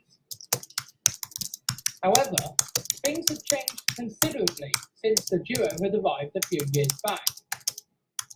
Reconstruction of the line had been rapid, with the railway now extending another 2 miles or so to a small station near the country park. This led to a substantial increase in traffic, which was soon exhausting the 2 visiting engines greatly. Helpfully, some of the railway's own engines were now beginning to return to traffic, with the first, Robert, appearing just after the extension opened. Robert was, to say the least, a bizarre engine. All right, I need more Ed barrels. discovered on the first night that he came to the sheds. Good evening to you. Hello there. Hi. So, you're the ones who have been running this line whilst I've been under restoration? Yeah, we are. I'm Ed. And I'm Sid. A pleasure to make your acquaintance. My name is Robert. Nice to meet you, Robert. Please, call me Rob. We're friends after all, are we not? I guess so. So, you're both ex-Midland Railway machines? Not exactly. We were both built by the LMS, but for Midland Railway designs. Ah, I see. I myself am a thoroughbred Great Western Railway machine, through and through. But hold on a moment. You're... A 3000 class heavy freight locomotive, drawn up and designed at Swindon Works, of course. But you're not? Don't be ridiculous, my boy. Of course I am. I wouldn't be painted in Great Western green, otherwise would I? I wouldn't have a safety valve bonnet, as is the tradition with Swindon-built machines, if I hadn't been built at Swindon. Wait, I'm confused. You were built at Swindon. Correct, my dear boy. Then why do you look like a Great Central Railway engine? Looks can be deceiving, can they not? But I assure you, I am a proper Great Western engine. If anyone watches I this am. and we see me talk like this, do you really still believe that I am Great Western and proud. I am a Great Western engine. I am. Can't you see? Yes, we see it. You're a Great Western engine. Of course. Of course I am. It's a common sense. That's what they told me. Built at Swindon. 1914. Not rebuilt. No. Okay then. So, now that we've established that you're most definitely, without a shadow of a doubt, 100% a Great Western engine, I assume you're here to help us, right? Huh? Oh, yes. The manager says that I'm taking the heavier trains so that you two can work on a rota or something like that. He said another 2 engines were on their way too, but they won't be here for a few weeks. So we will have to manage until then. I'm sure we can do it with a bit of teamwork and coordination. Absolutely, mate. If that smoke box of yours is screwed on properly. Well, it's very nice to meet you both. Owned by the railway too? Or are you from the supporting trust?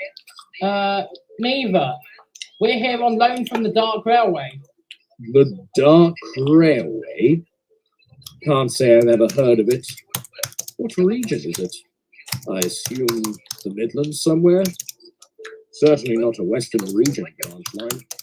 Otherwise, I would know about it. Southern, just like this line. But our line's in East Kent. But we both used to work on the Somerset and Dorset Joint Railway, so we're familiar with the old Castleman's corkscrew. Ah, excellent. Then you both have decent route knowledge of the line. Well, I'm sure I will learn the ropes soon enough. I'm sure you will.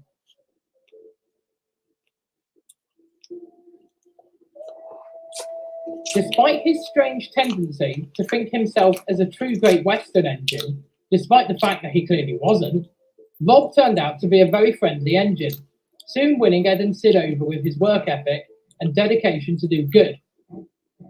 His great strength meant that he could easily take the line's heaviest trains, leaving Ed and Sid to take the other services in turn. A couple of weeks went by before the railway's next engine arrived. When he saw the newest arrival in the yard one morning, Ed took a double take. Eustace? But it wasn't Eustace. As he shuffled over to have a better look, he noticed the engine had a different number and a different style of nameplate, which read Lundy. Ed introduced himself. Hello there. Lundy smiled. Hiya. Welcome to the Castleman's Railway. I'll be your host, Ed. Nice to meet you, Ed. I'm Lundy. Lundy? What a lovely name. I'm named after an island, actually. Only a small island, but still. I suppose they all worship you on this island, do they? Ed had spoken before he realised how rude this sounded, but Lundy just giggled. Oh no, the island's uninhabited. Unless you count flocks of seagulls. Both engines chuckled. So, you're the Castleman's newest recruit? I am, and it will be really nice to make some new friends here. It's been so long since I've seen another engine, not since the scrap yards. She faltered for a moment. Ed looked pained. I'm so sorry. It's okay. What matters now is that I can meet other engines again. And what a place to do so. I remember this railway. Ah, another engine who's worked here previously. Oh yes, I used to run diversionary expresses to Bournemouth along this line when engineering works were carried out on the main. But I don't recall seeing many Fowler 4Fs coming down this way. I'm a Somerset and Dorset Joint Railway boy. Only came down this way a couple of times. Oh, really? I never got up to the old S&D. Shame it was closed. It was a shame. Me and my best friend ran away from there, though, and we somehow ended up getting preserved. Well done you. So you live here now then? Sadly not. I'm here on loan until enough engines are operating to run the service again. Then, me and Sid are going home. Oh. Lundy looks quite upset at this. Don't worry, it won't be for a while yet, I don't think. Oh, that's alright then. So, you've been under restoration then? Thank you all so Yeah, much for tuning in. But I'm a voice actually surprised interrupted more her. people came in and Come on, wanted then, Ed. to stay for a Aren't bit. you supposed to be working the next train? I'll catch you later, Yeah, Lundy. whatnot. I hope so. With I will that, see you all Ed steamed away, later or leaving some other Lundy time. to continue raising steam.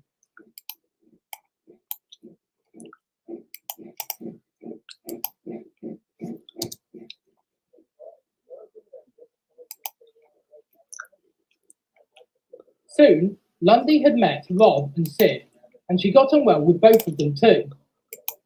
Like Rob, she was powerful enough to handle the bigger trains, and worked in rota with Rob on these services. Things were going well, until the next...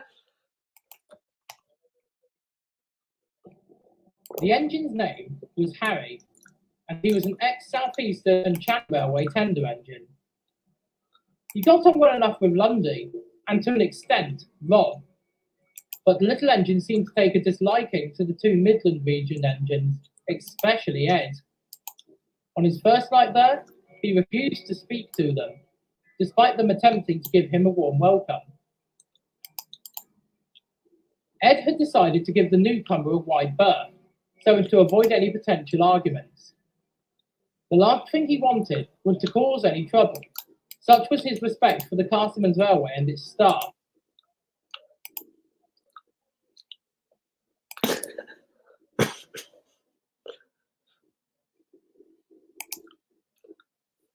Third, he refused to speak to them, despite them attempting to give him a warm welcome.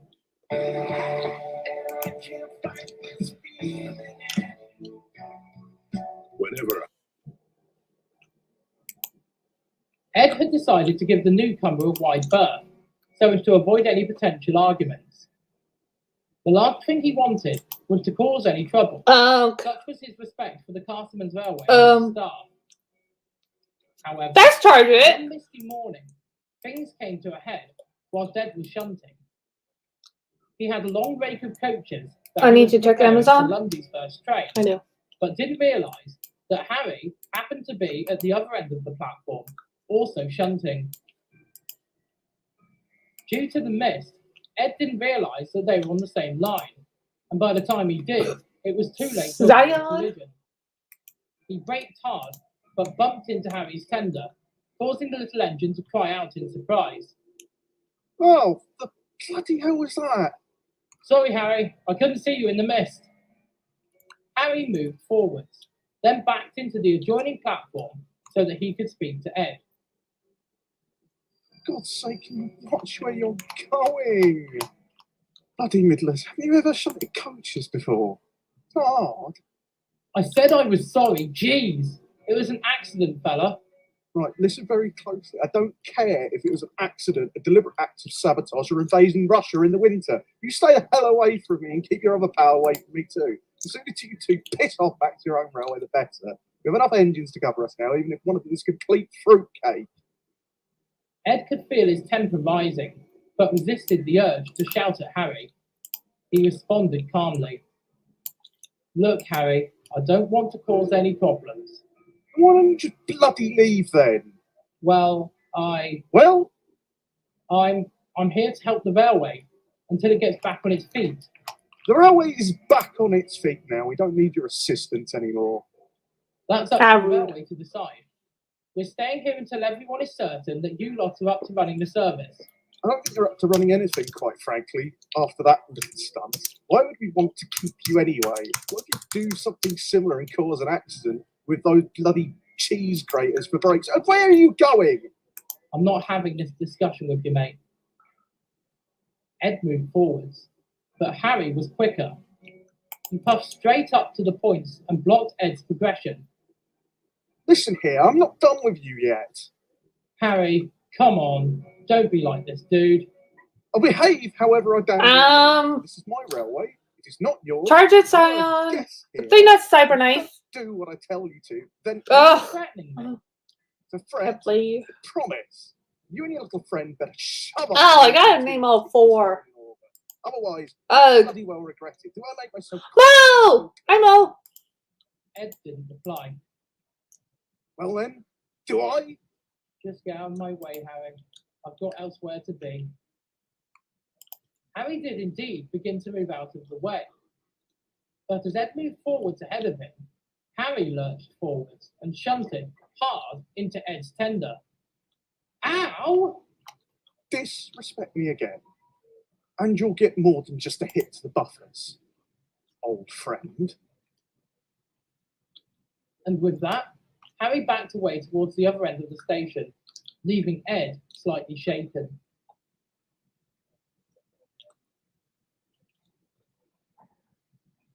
Later that afternoon, Ed made his way back to the shed at Ringwood, where Sid was simmering, waiting to take over from him. He could tell that something was wrong with his best friend, as Ed slunk into the shed next to him. Ed? Yes, Sid. You don't look too good. What's happened? Nothing. Don't bullshit me, Ed. You look terrible. Thanks, mate. I know I do. You know what I mean? Something's wrong. Tell me. Ed sighed. All right. I had a bit of a skirmish with that Harry bloke this morning after a little shunting accident. He was trying to goad me into an argument by insulting me and telling me to leave his railway. His railway? He's only been here 5 minutes. We've been here longer than he has. Who helped rebuild the damn railway? If anything, we're more appropriate for this railway than he is. We actually worked on this line back in the day. Ex-Southeastern and Chatham logos rarely came up here anyway. So he can go and royally fuck himself on that count. Well, don't say anything, Sid. I don't want to add fuel to the flames. Sid looked curiously at Ed. That's unlike you. You love a good argument.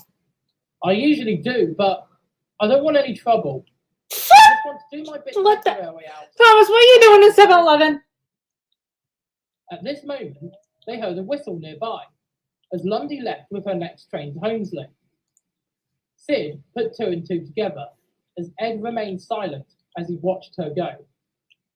Oh, I see what's really going on here. You're not really interested in the preservation of this railway. You just want to get into Lundy's ash pan. Fuck off, Sid. Oh. Well, is it true or not? Of course it isn't.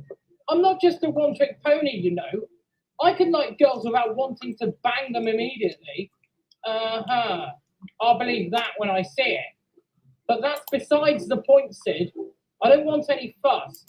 I'm just going to keep my smoke box down and get on with it. But you can't let bullies just walk all over you. Or in this case, bullies. Funny. Funny man. You've got to stand up for yourself, Ed. Don't let him just push you around. But it was technically my fault this morning. I don't care if you instigated it or not. You can't let him get the better of you. If he does it again, fucking spark him out. I couldn't do that. That's what he did to that Johnson 3F at Wells that one time. He literally called you a bastard son of a whore, Sid. What else was I supposed to do? Exactly. Fine. I couldn't do that again. Well, if you're not going to do anything about it, then I will. Come on, Sid. Just drop it. Just keep calm and ignore him. For me, all right, I will. This time. But I'll be speaking to Mr. Knight about this. Oh, please, Sid, don't get the manager involved. If he does it again, I will. All right, fine. But just keep out of his way. If he doesn't interact with us, he can't bully us, can he? He won't bully me. Trust me.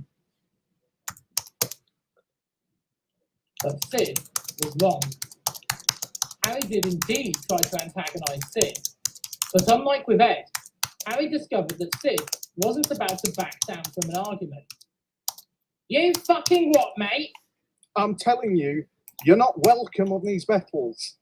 Dude, me and Ed literally worked along here in the 50s. Never saw your ugly mug around these parts. Ugly mug indeed. Takes one to know one. Smart mouth there. All gob and no gut, though. Ah, a threat from a little compound.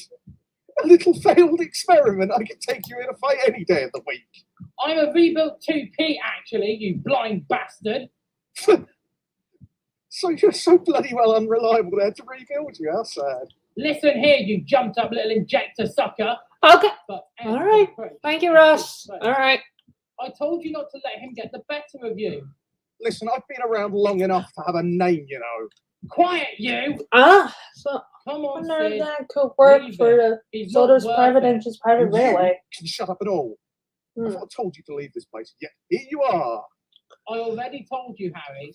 We're here until the services. I could care fucking well less. Both of you better get out of here before someone do something I really fucking regret. Fucking try it. Come on then, boy. Try me. Sid, please, come on. Ed backed away as Sid slowly followed. You better stay out of our way and all, Harold. You're not my friend. You do not have the privilege of calling me that. Yeah, fuck you too.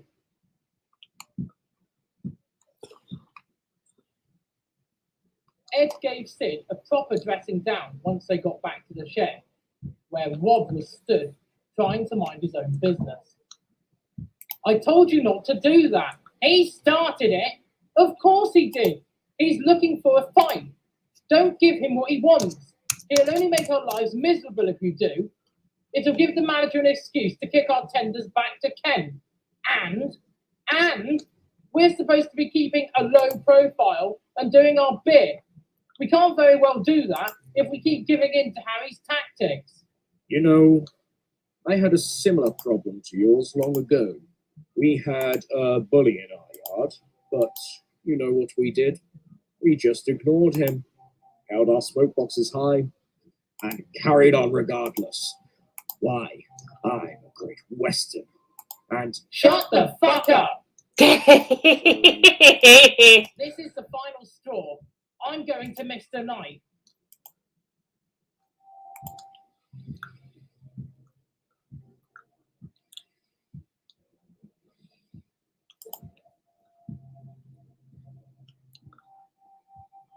there, Ed. He's only looking out for you, you know. I know, but I don't want to have to leave just because one engine hates my tubes. Take care. Harry's an introverted sort. Just seems a tad grouchy. But he's not picking on you, is he? I won't let him. Being a great Western locomotive such as myself, I will not entertain the idea of being bullied by another. I simply will not allow it. You have the right attitude, Ed. Don't let him get to you. But Sid is right in his own way also. Speaking to Mr. Knight might go some way in resolving the issue. I suppose so. But what if it gets worse? Then the most pragmatic thing might be to return home. I know that isn't exactly what you want, but if it prevents any more arguments, then perhaps that would be for the better. Not that I nor Lundy would like that, of course. We have become quite fond of you two. It would be a shame to lose such versatile engines. Ed didn't respond to this. He didn't want to have to leave, but he didn't want to continue being picked on by Harry. Confused and conflicted, he could only wait and see what Sid could achieve with his chat with the manager.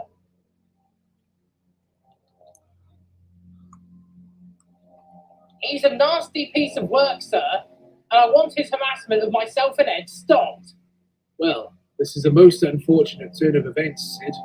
I'm really sorry that this has happened on our railway. We try to promote equality and union above all else, and to hear that our visitors are being mistreated by one of our own engines, well, I will see to it that Harry is spoken to regarding his attitude. Rest assured. It better be, because if he does it again, I won't be happy. Of course, understandable. Thank you for coming to see me, Sid. I imagine it has been difficult for you in this situation. It isn't me that's having the hard time.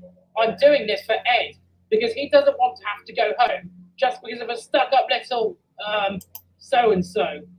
Understood. I will speak to him and get this resolved. Cheers.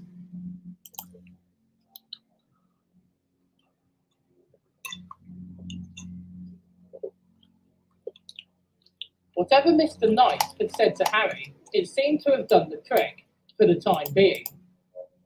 Rather than start an argument with Ed or Sid, Harry simply ignored them, deciding to sleep elsewhere on the line rather than in the main sheds.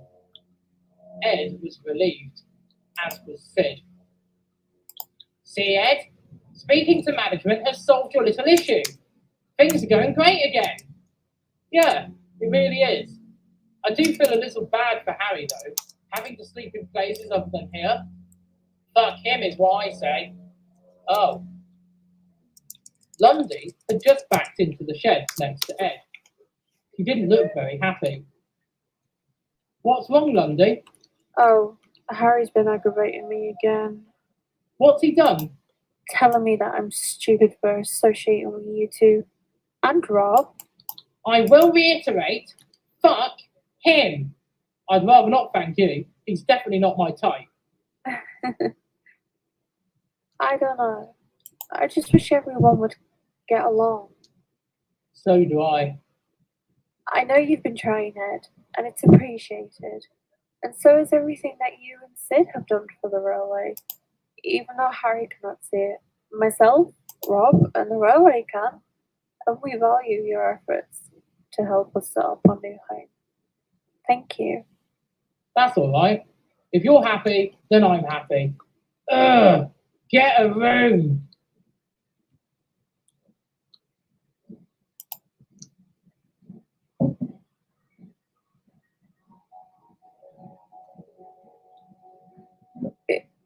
Is he alright? Yeah, he's just very protective of me. We've been friends for so long. He hates seeing me so down. He'd do anything for me. That's so sweet. And I'd do anything for him. We've been through so much together. Escaping from the S&D, losing our friend Mac up in Scotland, losing Liz. Ed stopped speaking for a moment, thinking about the untimely death of his first true crush. Lundy sighed. It's difficult losing a loved one. I lost my boyfriend of 7 years to the scrappers. I had to listen as they cut him up right behind me. I couldn't bear it. I'm so sorry for your loss, Lundy. I'll be alright. Time heals all wounds eventually. What's important is that we find new friendships and value what we have now. Truer words were never spoken. I'm glad that we were saved, at least. As far as I know, none of my brothers and sisters survived the cutter's touch. But they did. 2 of them live on our railway. Lundy perked up. Really? You're not just saying that, are you? Would I lie to you during such a serious conversation? 2 of your brothers live on the Dark Railway with us. 257 Squadron and Sir Eustace Missenden. Thank the heavens, I'm not alone. After all, I was so worried that I was alone in preservation. And now you know that you're not. Oh, that's amazing. That means that perhaps one day I could come and visit you on your railway too. And meet my brothers, of course. Oh, that would be great. I'll definitely mention it to my owner once I get home. And once you have more engines operating here, I'm sure it can be arranged. I hope so. That would be wonderful. Lundy continued to simmer happily at this prospect, whilst Ed smiled to himself, grateful to have made at least one meaningful friendship whilst at the Castleman's Railway.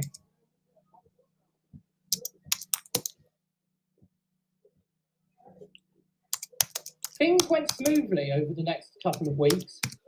Harry kept his mouth shut, and Sid did the same. However, one bright morning, Ed was taking on water in the yard, getting ready for his next train. As he waited for his fireman to finish, Harry rolled up to him, looking angry. Oh, for God's sake, can you get out of the bloody way? I need my water now. I'll be done in a minute. But it's too Still cold. pending? Get on with Okay. it. Come on, Harry. I thought we were over this now. Over this? This? You ratted me out to the manager. You've taken over this railway and strap-iron mate of yours. None of my colleagues respect me now because you poisoned their bloody well minds. I get no respect. It is all your fault. Harry shot forwards, pushing Ed backwards several feet, severing the water hose in the process. Oh, what you made me do? I...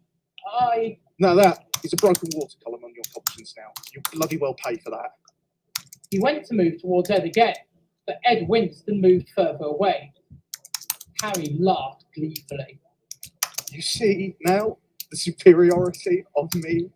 You are weak, pathetic, and a thorn in the side of this railway. You and that friend should have been turned into baked bean cans when you had the chance. Unfortunately for Harry, Sid, Lundy, and Rob were all nearby and heard this heated exchange as Ed continued to whimper. Sid was enraged as Harry rolled back and away from Ed. Without warning, he shot forward and slammed into Harry. Surprising everybody in the yard, Sid shunted Harry further and further back until finally Harry's tender fell into the turntable well. He shook with fear as Sid advanced on him. You bastard! You dare speak to Ed like that? I warned you, Harold! Think you're a big man, huh? Want to be in charge, do you? Think you're superior to us? Well, look where you are now, in a turntable well. Not so big and tough now, are you? I'll fucking kill you! And was just about to run full pelt at Harry again, but Lundy intervened, rallying the duty shunter to quickly couple them together. Sid screeched, "Get off me, Lundy! He's crossed the line now! I'll fucking have him, I will! If anyone should have been scrapped, it's this little piece of shit!" Calm down, Sid. But Sid was too enraged to listen to sense. Even with her brakes fully on, and despite pulling back as hard as she could, Lundy could barely hold Sid back as he continued to shout at a very shaken Harry. "Get off me! He's getting what's coming to him! Let go of me! Let me pummel this twat to kingdom come!" Rob, help me. Help me! Rob had already rolled forwards and was coupling up. It took the combined strength of both Lundy and Rob to finally pull Sid away from Harry, shocking even Ed. Sid continued to rage as Harry looked on in sheer terror at what had happened to him. "They can't hold me forever, Harold. Think you've got what it takes to take me on? Huh? Punk? Just you wait! Just you wait!" Your local Ashley store has some of the top-rated dining tables on sale now. Click the link or visit ashley.com to shop and save today and see what...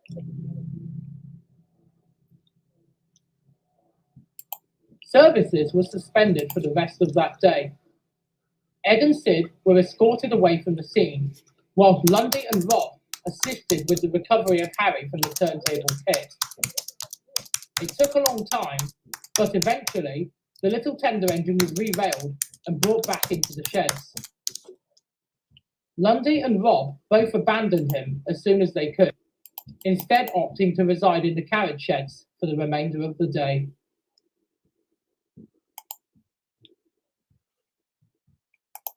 The next day, Mr. Knight spoke to Ed and Sid.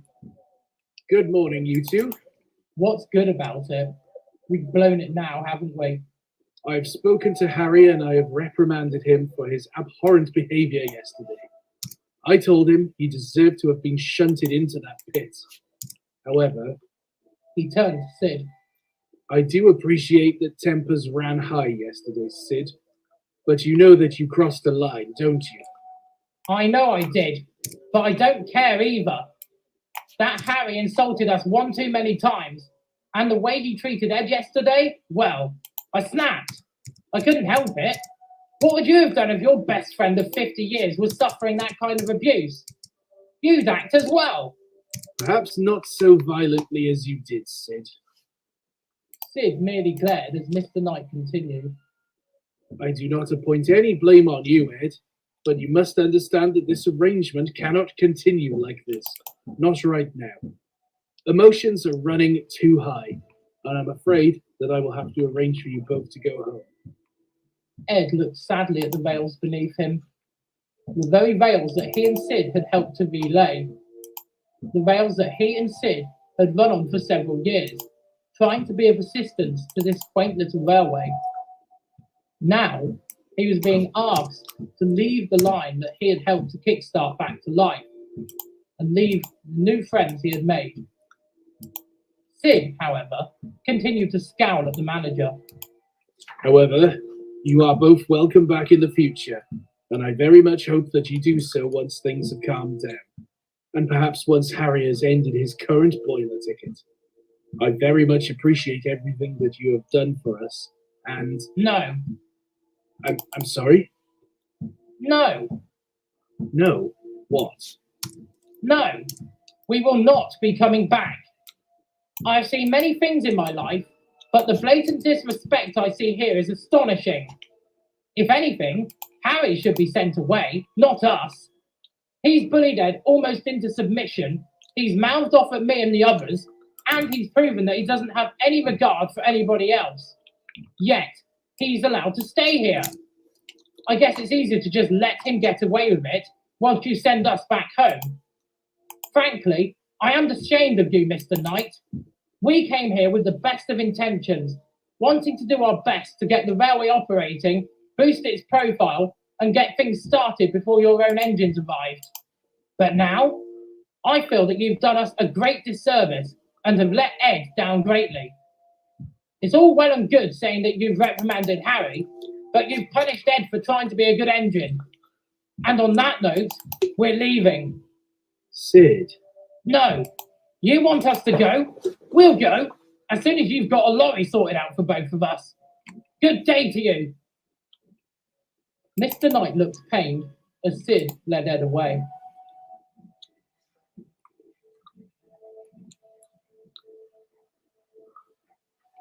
Two days later, Mr. Knight had arranged for 2 lorries to take Ed and Sid back home, both due to arrive later in the afternoon. Lundy came over to them to see them off.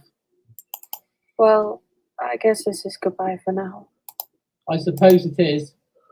I'm really sorry for the trouble we caused. Don't be silly. It's not either of your faults. Trust me. If I had my own way, Harry would have left, not you two. Still, would have been nice to stay longer.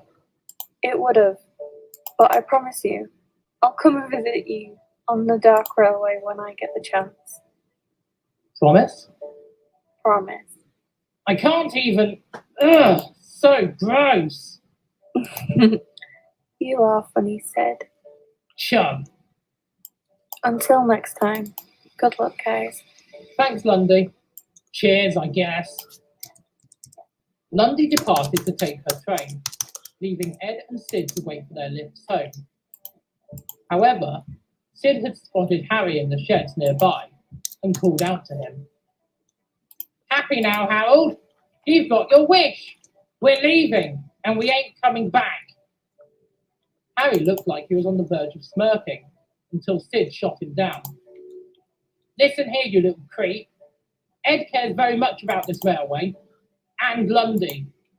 I suggest that you leave her alone, keep the railway running without issue, and keep your big mouth shut. Otherwise, I'll break my promise and come back here, and I'll personally see to it that you're damaged enough to be scrapped. Do I make myself clear, shitbag?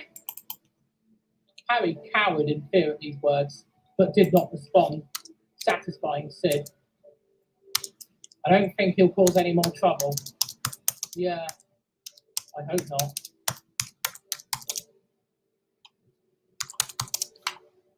It was soon time for the 2 engines to depart. Rob came over to shunt them towards the lorries, being deliberately slow so that he could say his farewells. I am most disappointed to see that you are both leaving. It won't be the same around here without my Midland pals. I'm going to miss you two. We're going to miss you too, Rob. Thank you, Rob. I hope everything will be okay around here. I'm certain it will be. Myself and Lundy will keep Harry in check. It is a great shame that he couldn't just accept you two for who you are. That's not the Great Western way at all. It certainly isn't. Well, goodbye, Rob. Yeah, thanks for everything. And the same to you both. I hope that we meet again one day. Ed and Sid said nothing as they were shunted away from the station for the last time. Both of them looking forward to going home, but equally lamenting the fact that they may never see the Castleman's Railway again.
After an uneventful journey, Ed and Sid finally made it home. The two friends smiled to each other as they felt the rails beneath their wheels and took in the familiar sight of Meercoombe Station. After half an hour or so, they spotted a train coming in. It was Dave, and he looked absolutely thrilled to see his old friends again. Ed, Sid, welcome home. You're incredibly chipper today. Can't I be pleased to see my buddies? I'll come over and see you proper once I've lost my train. Don't lose it too badly. I need something to shut now that I'm home.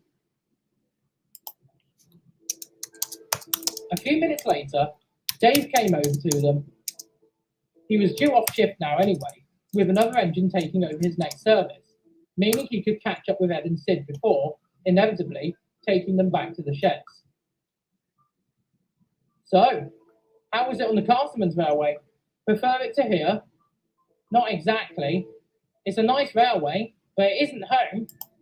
I'm going to miss that line personally. You mean you're going to miss Lundy? Shut up, Sid. Who's Lundy? Ed's new squeeze. She is not my new squeeze. She's just a friend I've made. Ooh, friend. So you've met some new engines then? We have. We've got Lundy. She's a bully Pacific, like Eustace. And then you've got Rob, who's deluded. And our best mate of all, Harry. Ed groaned. I guess you didn't get on well with that guy then? Absolutely fucking not. But you had fun, like, overall. Well, yeah, overall. We helped rebuild most of their line and make sure it was all ship shape. But now they have their own engines. Well, we're not needed now. But you're needed here. Zeke walked up to the three engines, smiling. Welcome home, guys. Hello, Zeke. Nice to see you teleport by. I didn't teleport. I just saw you all from my office window and thought I'd better come and say hello. Hello. There. Done. How was your trip? We were just saying to Dave, the railway's all right, as are most of the engines, but yeah, they didn't need us anymore now that they have their own engines in service. That's not what I heard. Mr. Knight called me. Oh, here we go. You pushed an engine into a turntable well, Sid. Look, right, it was a fucking twat, Zeke, and I wasn't going to stand for it. You pick on Ed, you pay the price. He deserved it, the jumped-up little cock. Zeke just laughed. Don't worry, Mr. Knight explained everything. I should really tell you off, Sid, but it's funny. Just don't make it a bit, all right? What? Don't do it again. I'll try not to. And I also hear that a certain Fowler 4F made quite the impression on a certain Bully Pacific. Jesus Christ. Why is everyone gossiping over this? Me and Lundy are just mates, right? If you say so, Ed. But Mr. Knight told me she wants to visit here one day when they have more engines available, and it's apparently because of you. Hey up. Looks like someone's got a girlfriend. I haven't. Lundy and I, just friends. You know. Subway's dropping 12 new subs for the all-new Subway series menu. New monsters. Ed blushed uncomfortably as Zeke and Dave grinned at each other. Regardless, I'm told that you both conducted yourselves well, apart from that one incident, and Mr. Knight was very pleased with you both overall. Good. And now, to business. Once you've both got steam up tomorrow, I'd like you to come straight back to work. Ed, if you could take on the locals tomorrow, that would be great. Why can't I just go do some station piloting or something? Because I've had to pull Lena off some local duties to cover the Soma branch. The Society were using their tank engine to run it, but he's out of service now with broken valve gear for overuse. Ed gulped at this. Broken valve gear was very serious business. He immediately stopped complaining. Right then, Zeke, I'll do it. Poor bastard, though. And no funny business with the coaches, please. The fuck? I'm always nice to the coaches. Sid, I'd like you to help out our visiting engine by piloting his passenger trains up to here, then taking a local back to Colhapper before picking up pilot duties again. Got it? Sure thing, boss. Who's the visitor? Oh, I'll let you watching that later. And with that, Zeke walked away, whilst Dave prepared to take his old friend back to the sheds. Oh, timber! Oh, fun job! Fun, easy, and in a minute. There you go. All the timber in the world. The next day, Timber! and he was stunned when he found him at Gallon Ten Junction. cell crackers, taking your team back. Holy hell! Is that? Oh, I'm all of a diver. Flutter even. Blimey, he's really real. Gordon smiled. I had hoped that I would have the chance to meet you before I went home. The renowned Sid, Somerset pilot, and only surviving Fowler 2P. What? You've heard of me? I have. I have a bit of a hobby of trying to meet as many unique preservation survivors as possible. And once I discovered that I would be visiting the Dark Railway, I got rather excited at the prospect of meeting such a legend, until I heard that you had gone off to visit another line. I thought that I would miss my chance, but you're back now, and I can finally say that I have met you. This is surreal. The world-famous Gordon, flagship of the Northwestern Railway, wanting to meet little old me? I'm honoured. No, the honour is all mine. Well, I've been asked to pilot you up to Meercombe on service trains for a while. Feels kind of silly me having to assist the great hill climber himself with an incline named in his honour. Alas, I am nearing the end of my current boiler ticket, Sid. I'm not so strong as I used to be. I would very much appreciate the help, especially from the legendary Somerset pilot himself. Sid blushed as he rolled in front of Gordon and coupled up. The guard's whistle blew, and the two engines slowly made their way up the line, both thrilled to be working with the other.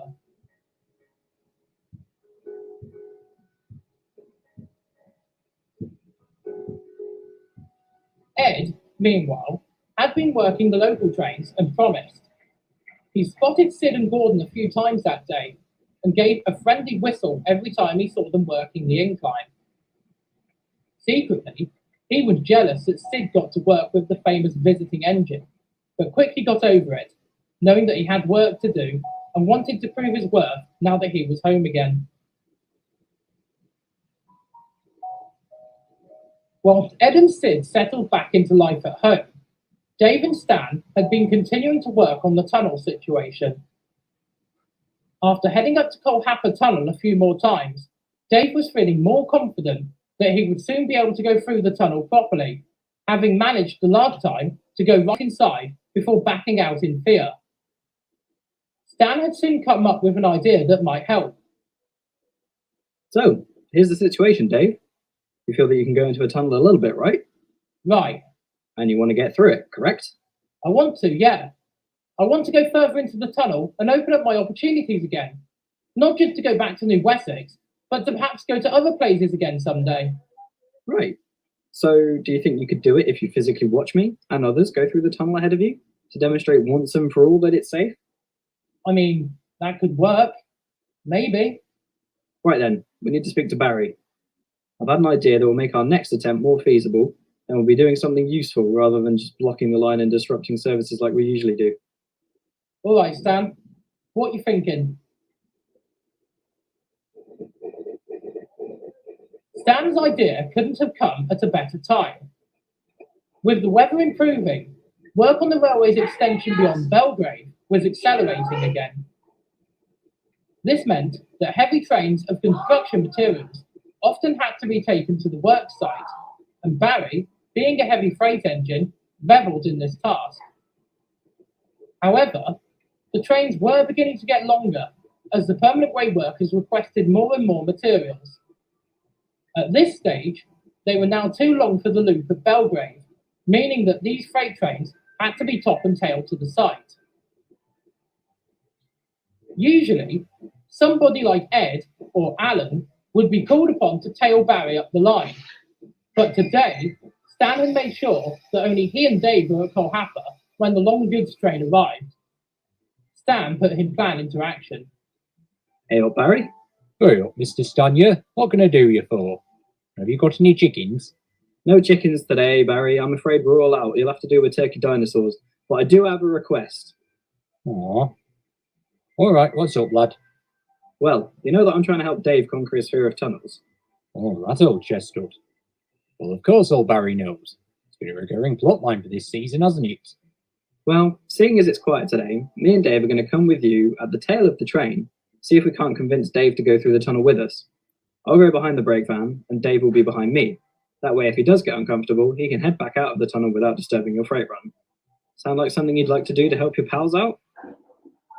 Barry thought for a moment, clearly trying to think of something sensible to say. But Barry? Yes. Yes, I think I would like to help Dave out with his phobia. He's a good friend, isn't he? You do the same for Barry if Barry was frightened of something. Not that he is, of course. Barry, frightened. All the other set of valve gear. I've never been frightened in my entire life. Unless you count the time a bee flew a bit too close to my small box. So that's a yes then? Didn't you hear us? Yes, it's all right, lad. We'll go nice and slow, so if brave Dave does have to become wave goodbye Dave, he can do. Now come on. Harry hasn't got time to stand around gossiping all day about his plans to run for president of the United States. Stan relayed the good news to Dave, and soon both engines were ready. Stan, I'm not coupled up. I know. It's so you can reverse back out of the tunnel if you need to. I hope it doesn't come to that. I want to do it this time. I really do. That's it. I'll be talking with you the whole time. Keep you thinking about other things, all right? Well, all right. You two badgers ready or what? We're ready, Barry. Then let's go. 3, 2, 1, blast off, and this train is on its way to Mars.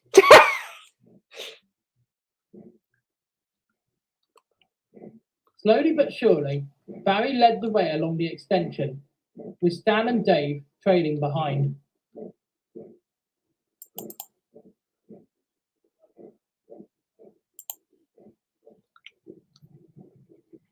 As the cavalcade approached the level crossing, Stan began giving more encouragement to his brother. We're almost there. Now concentrate on me, and only me. You can do it this time. I believe in you. I'm glad somebody does. We all do. Believe me, Dave. I've been through to Belgrave plenty of times. So has Barry and Ryan and Lino and everyone else. Just think, you'll finally be able to see what lies beyond. And trust me, you're going to love it. Yeah, I've heard what the others have said. And consider this. What will Hannah say when she hears about what you've achieved? Think of that. Yeah, she would be proud of me, wouldn't she? And Brian and Raymond. And Zeke. I really let him down on that first train, you know. And you're going to make it up to him. Yes. Dave, who was facing forward, saw that Barry had disappeared into the depths of Colhapper Tunnel at this point, having slowed right down and whistled to indicate that he was going in. Dave twitched a little, but Stan held strong. It's only a short distance, Dave. We're helping Barry today, aren't we? Doing some good for the benefit of the railway too. These materials are going to help get the railway back to the main line one day, and you'll be able to go there too. Not that I'm too worried about that, but if this helps everyone else... It helps you too. Just because this will eventually lead to a mainline connection doesn't necessarily mean that you have to go mainline. Anyway, the scenery behind here is gorgeous, so I've been told. Here we go. Think of me, think of Hannah, and everyone else that you love. They'll be so proud of you. Dave didn't respond as they slowly edged into the tunnel. He had initially been a little jittery, but seeing that Barry was clearly not experiencing any problems, and seeing the encouraging and excited look on Stan's smokebox, gave Dave all the encouragement he needed to finally take the plunge and go further than he had ever gone before. The darkness of the tunnel initially worried Dave, but Stan spoke up once again. See, Dave? It isn't that bad, is it? It's just like any other tunnel I've been through. Exactly. It's perfectly safe. We're going to make it through just fine. Just like any other tunnel. And just like every other time I've been through here. I know. I can do this. I can. Hang on. Dave had heard Barry whistling, which was their indication that he was through to the other side. This tunnel isn't very long at all, is it? I told you it wasn't. Look. Dave looked ahead, seeing daylight streaming into the tunnel. They were almost through. Come on, Dave, one final push. We're there. I can see it. Look! Stan's tender had emerged into the sunlight, followed by Stan himself, and then Dave felt the warmth on his smoke box as he, finally, after all this time, emerged on the other side of Colhapper Tunnel. Stan was ecstatic. Dave, look! You've done it! I'm through! I made it! And nothing bad happened! I can't believe it! I knew you could do it. Well fucking done, mate. I'm so proud of you. Not as proud of me as I am. Wow! Look at it! Dave began looking around at the cutting that they were in. It was magnificent. Why did I let my fear engulf me so? This is amazing! It's such a different atmosphere to the rest of the railway. I love it! It is different, isn't it? We should come into Belgrave in a moment, I think. They did. Barry had already cleared the platform by the time the two Black Fires reached it. Wow, it's another island platform, just like Manston 4. Gives me old Great Central Railway vibes. And it's been beautifully restored too. No wonder the others like coming here so much. See what you've been missing out on? Yeah, man, it's fantastic. And I did it. Thanks to you, Stan. You really are the best brother an engine could ask for. Hey, you helped me out all those years ago, in my early days on New Wessex.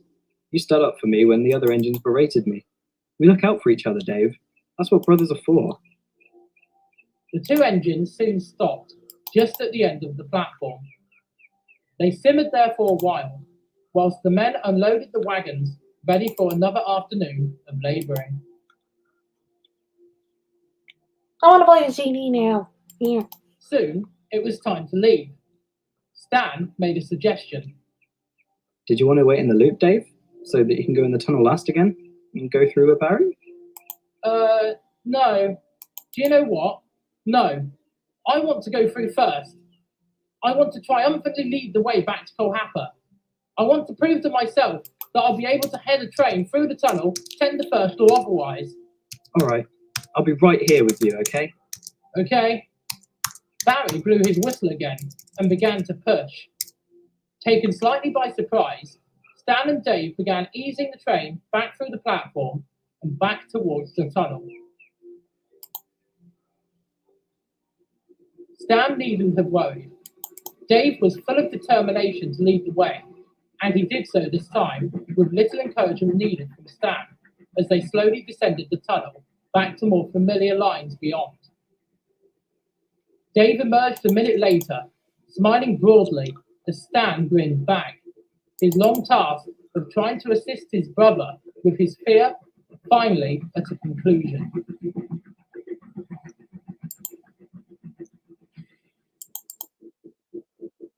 At Cohapa, Dave and Stan were surprised to find that Andy, Gordon, and Clyde were waiting for them in the yard. They didn't have time to take in their cries of joy as they helped Barry get the train into a position that the big freight engine could run round, ready for the return trip to Mirku. Once done, Barry smiled at Dave. So, did you manage then? I didn't see whether... Yeah, I did. Bloody marvellous. Massive congratulations with all to be given to you, my fellow trooper. Well done. Barry is most pleased he was able to help. You were, Barry. Thank you. Well, that's quite all right. Now then, if you'll excuse me, I've got to return these trucks to the hellspawn from which they crawled out of. I wish you both a pleasant hunting trip. Thanks for coming. All the best. And without further ado, Barry rolled off towards the turntable so that he could be turned. Once he and his long train were out of sight, the two stallion machines headed over to the sheds to see the others, all beaming at them. I assume you've all heard then? Of course we did. Why do you think we made our way here? For coffee and biscuits? Stan told us yesterday that you would be trying to conquer your tunnel fears this afternoon, and we thought it would be appropriate to come and give you a welcome back. We assume, of course, that you made a successful excursion into the tunnel. We did. Dave was amazing. He really was. Nicely done, Dave. We all knew you could make it through at some point. Looks like Stan's plans have worked then. Stan's the man, all right. A hearty congratulations all round then. How did it feel, Dave? It was scary at first, but Stan got me through. Some brotherly love goes a long way, it seems. We're very proud of what you've achieved today, Dave. Well done, both of you. Stan and Dave grinned at each other, but suddenly Dave frowned and began to reverse. You all right, dude? Yeah, you lot just made me realise. I've got to go and tell Hannah. Thanks, guys. See you in a bit. And Dave pressed onwards towards the museum. Clyde smiled. I must admit, Stan, I'm impressed. You managed to help your brother tackle a very serious phobia. Just how did you do it? Determination and a drive to do the right thing for someone I care about. I love Dave very much, and I couldn't bear to see him so unhappy with himself. Blimey, really shows what a bond you two have. It's wholesome to say the least. I never had this kind of bond with my brothers and sisters. Not that I knew them very well, of course. Makes me wish that I had tried to have a better connection with them. But almost as important are my friends back home, and I believe that I would do anything to help them nowadays. Very similar in fashion to what I've witnessed here today. It makes me very proud to see such camaraderie among family. Aye, none of my siblings ever gave much of a hoot about me when I was a diesel. And now, of course, I'm a lone wolf amongst the world. The only one of this type in existence anymore. Really? Please, do tell me more.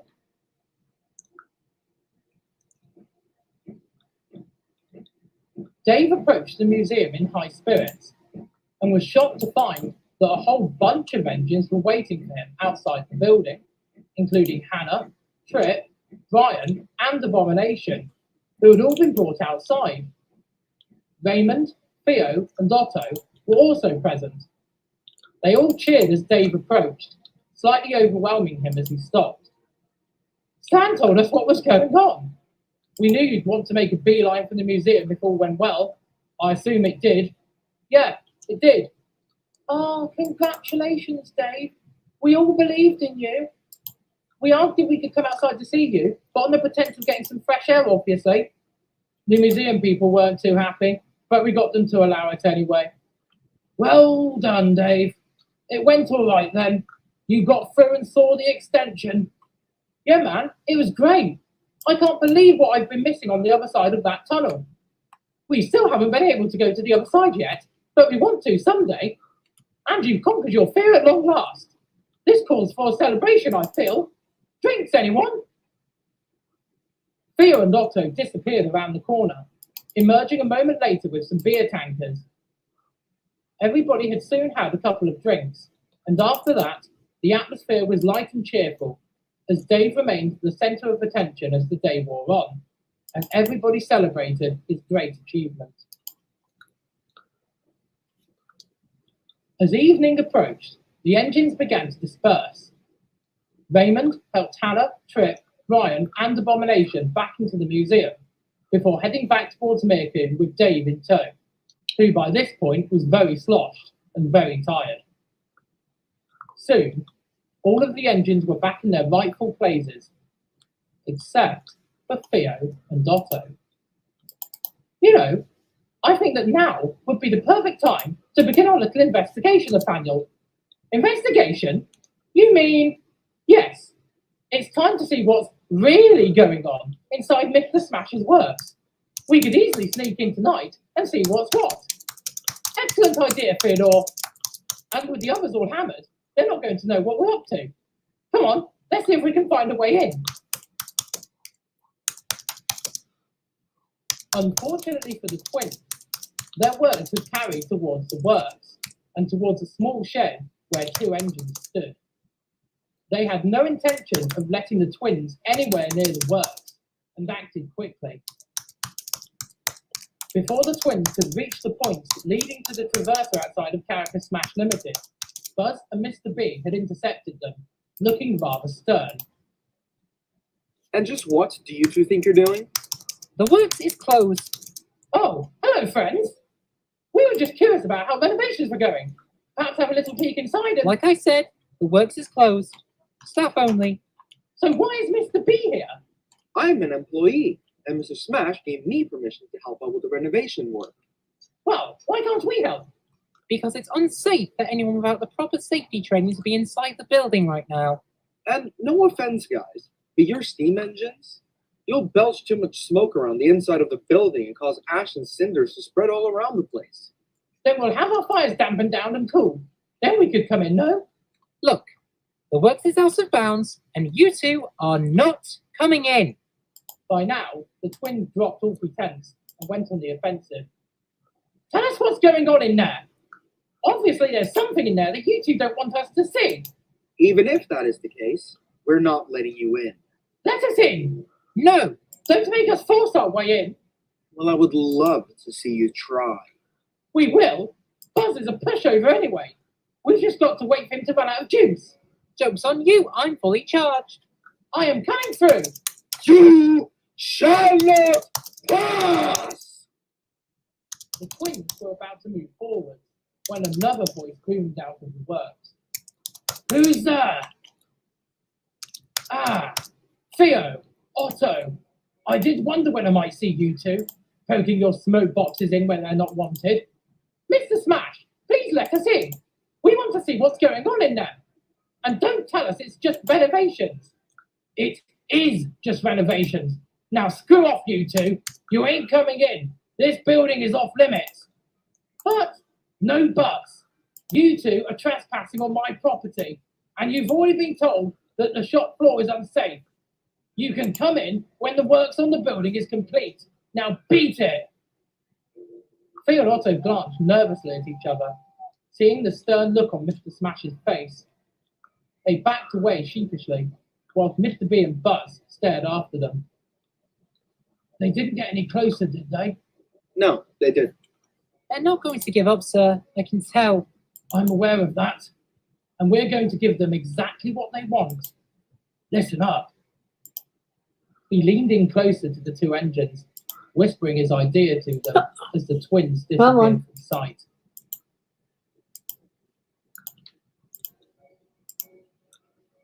Theo and Otto had soon come up with an idea to blag their way into the works. The week after their encounter with Mr. Smash and his entourage, the twins were being prepared for work, but they had no intention of working that morning. Ooh, I don't feel well. Neither do I. I feel sick. The crews checked them over, and a few minutes later, they spoke to the twins. Sick, you say? Yeah, terribly ill. I don't think I'm going to be able to work today. I don't think I'm going to be able to either. Oh, woe is me. Whatever will we do? The demonstration shunting won't do itself. What else can we do? We must get the shunting done. There is nothing else for it. We're going to ask Mr. Smash to have a look at them. I hope he won't mind, especially as there's rain forecast. You might have to put them in the works to check them over. The twins continued to feign illness, but smirked at each other at these words. The crews walked off towards the mess room, whilst the twins chuckled to themselves. Unbeknownst to them, the crews were in on Mr. Smash's grand scheme, and soon had let him know that the twins were ready to come to the works.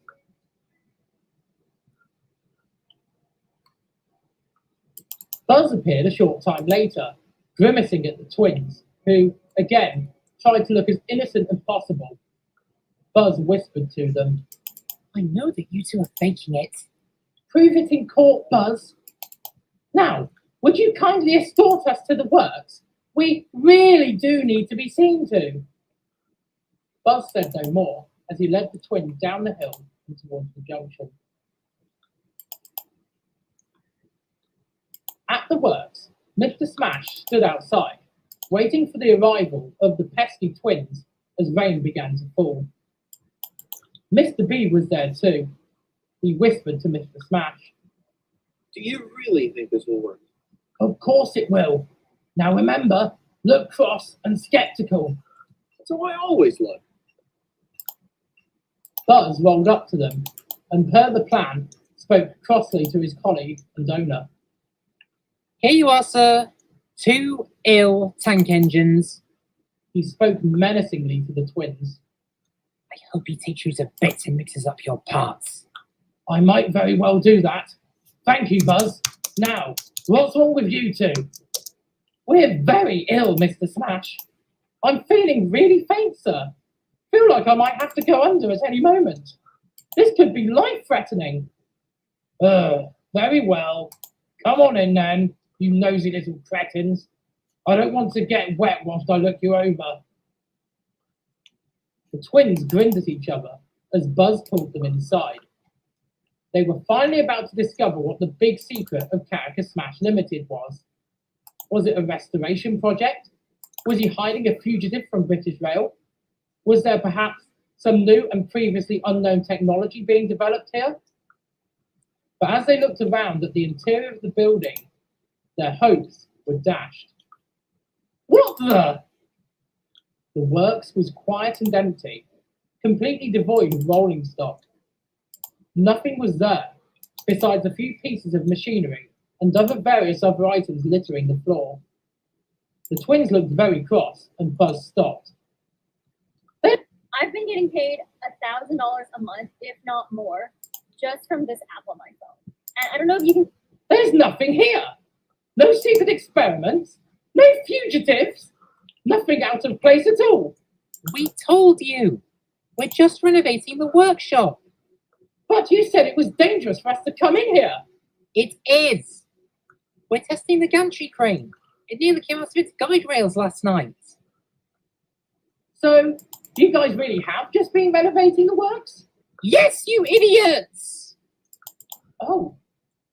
Well, in that case, I'm feeling a lot better now, aren't you, Theodore? I am indeed, Nathaniel. I think we might be right, you know. I reckon we could go back to work. Of course you could.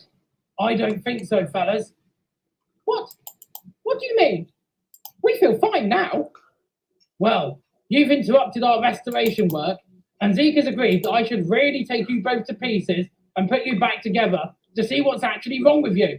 So, if you don't mind, we're fine. We don't need to be taken apart. We lied, okay? We lied so we could get in here. We just wanted to see what you lot were being so secretive about. Please, let us go. I guess I could. Means I could get back to looking at the gantry crane.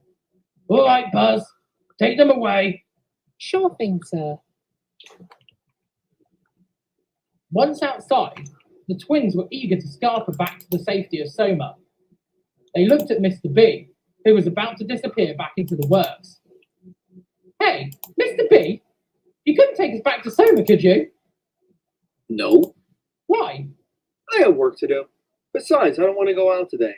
Too wet. Have fun sitting out here until you've been steamed up by your crews in this Unpleasant rain. Hey, there's a storm coming too. Goodbye. And with that, Mr. B disappeared back inside the building, leaving Theo and Otto to sit in the pouring rain for the next few hours, whilst their crews got them up to working pressure.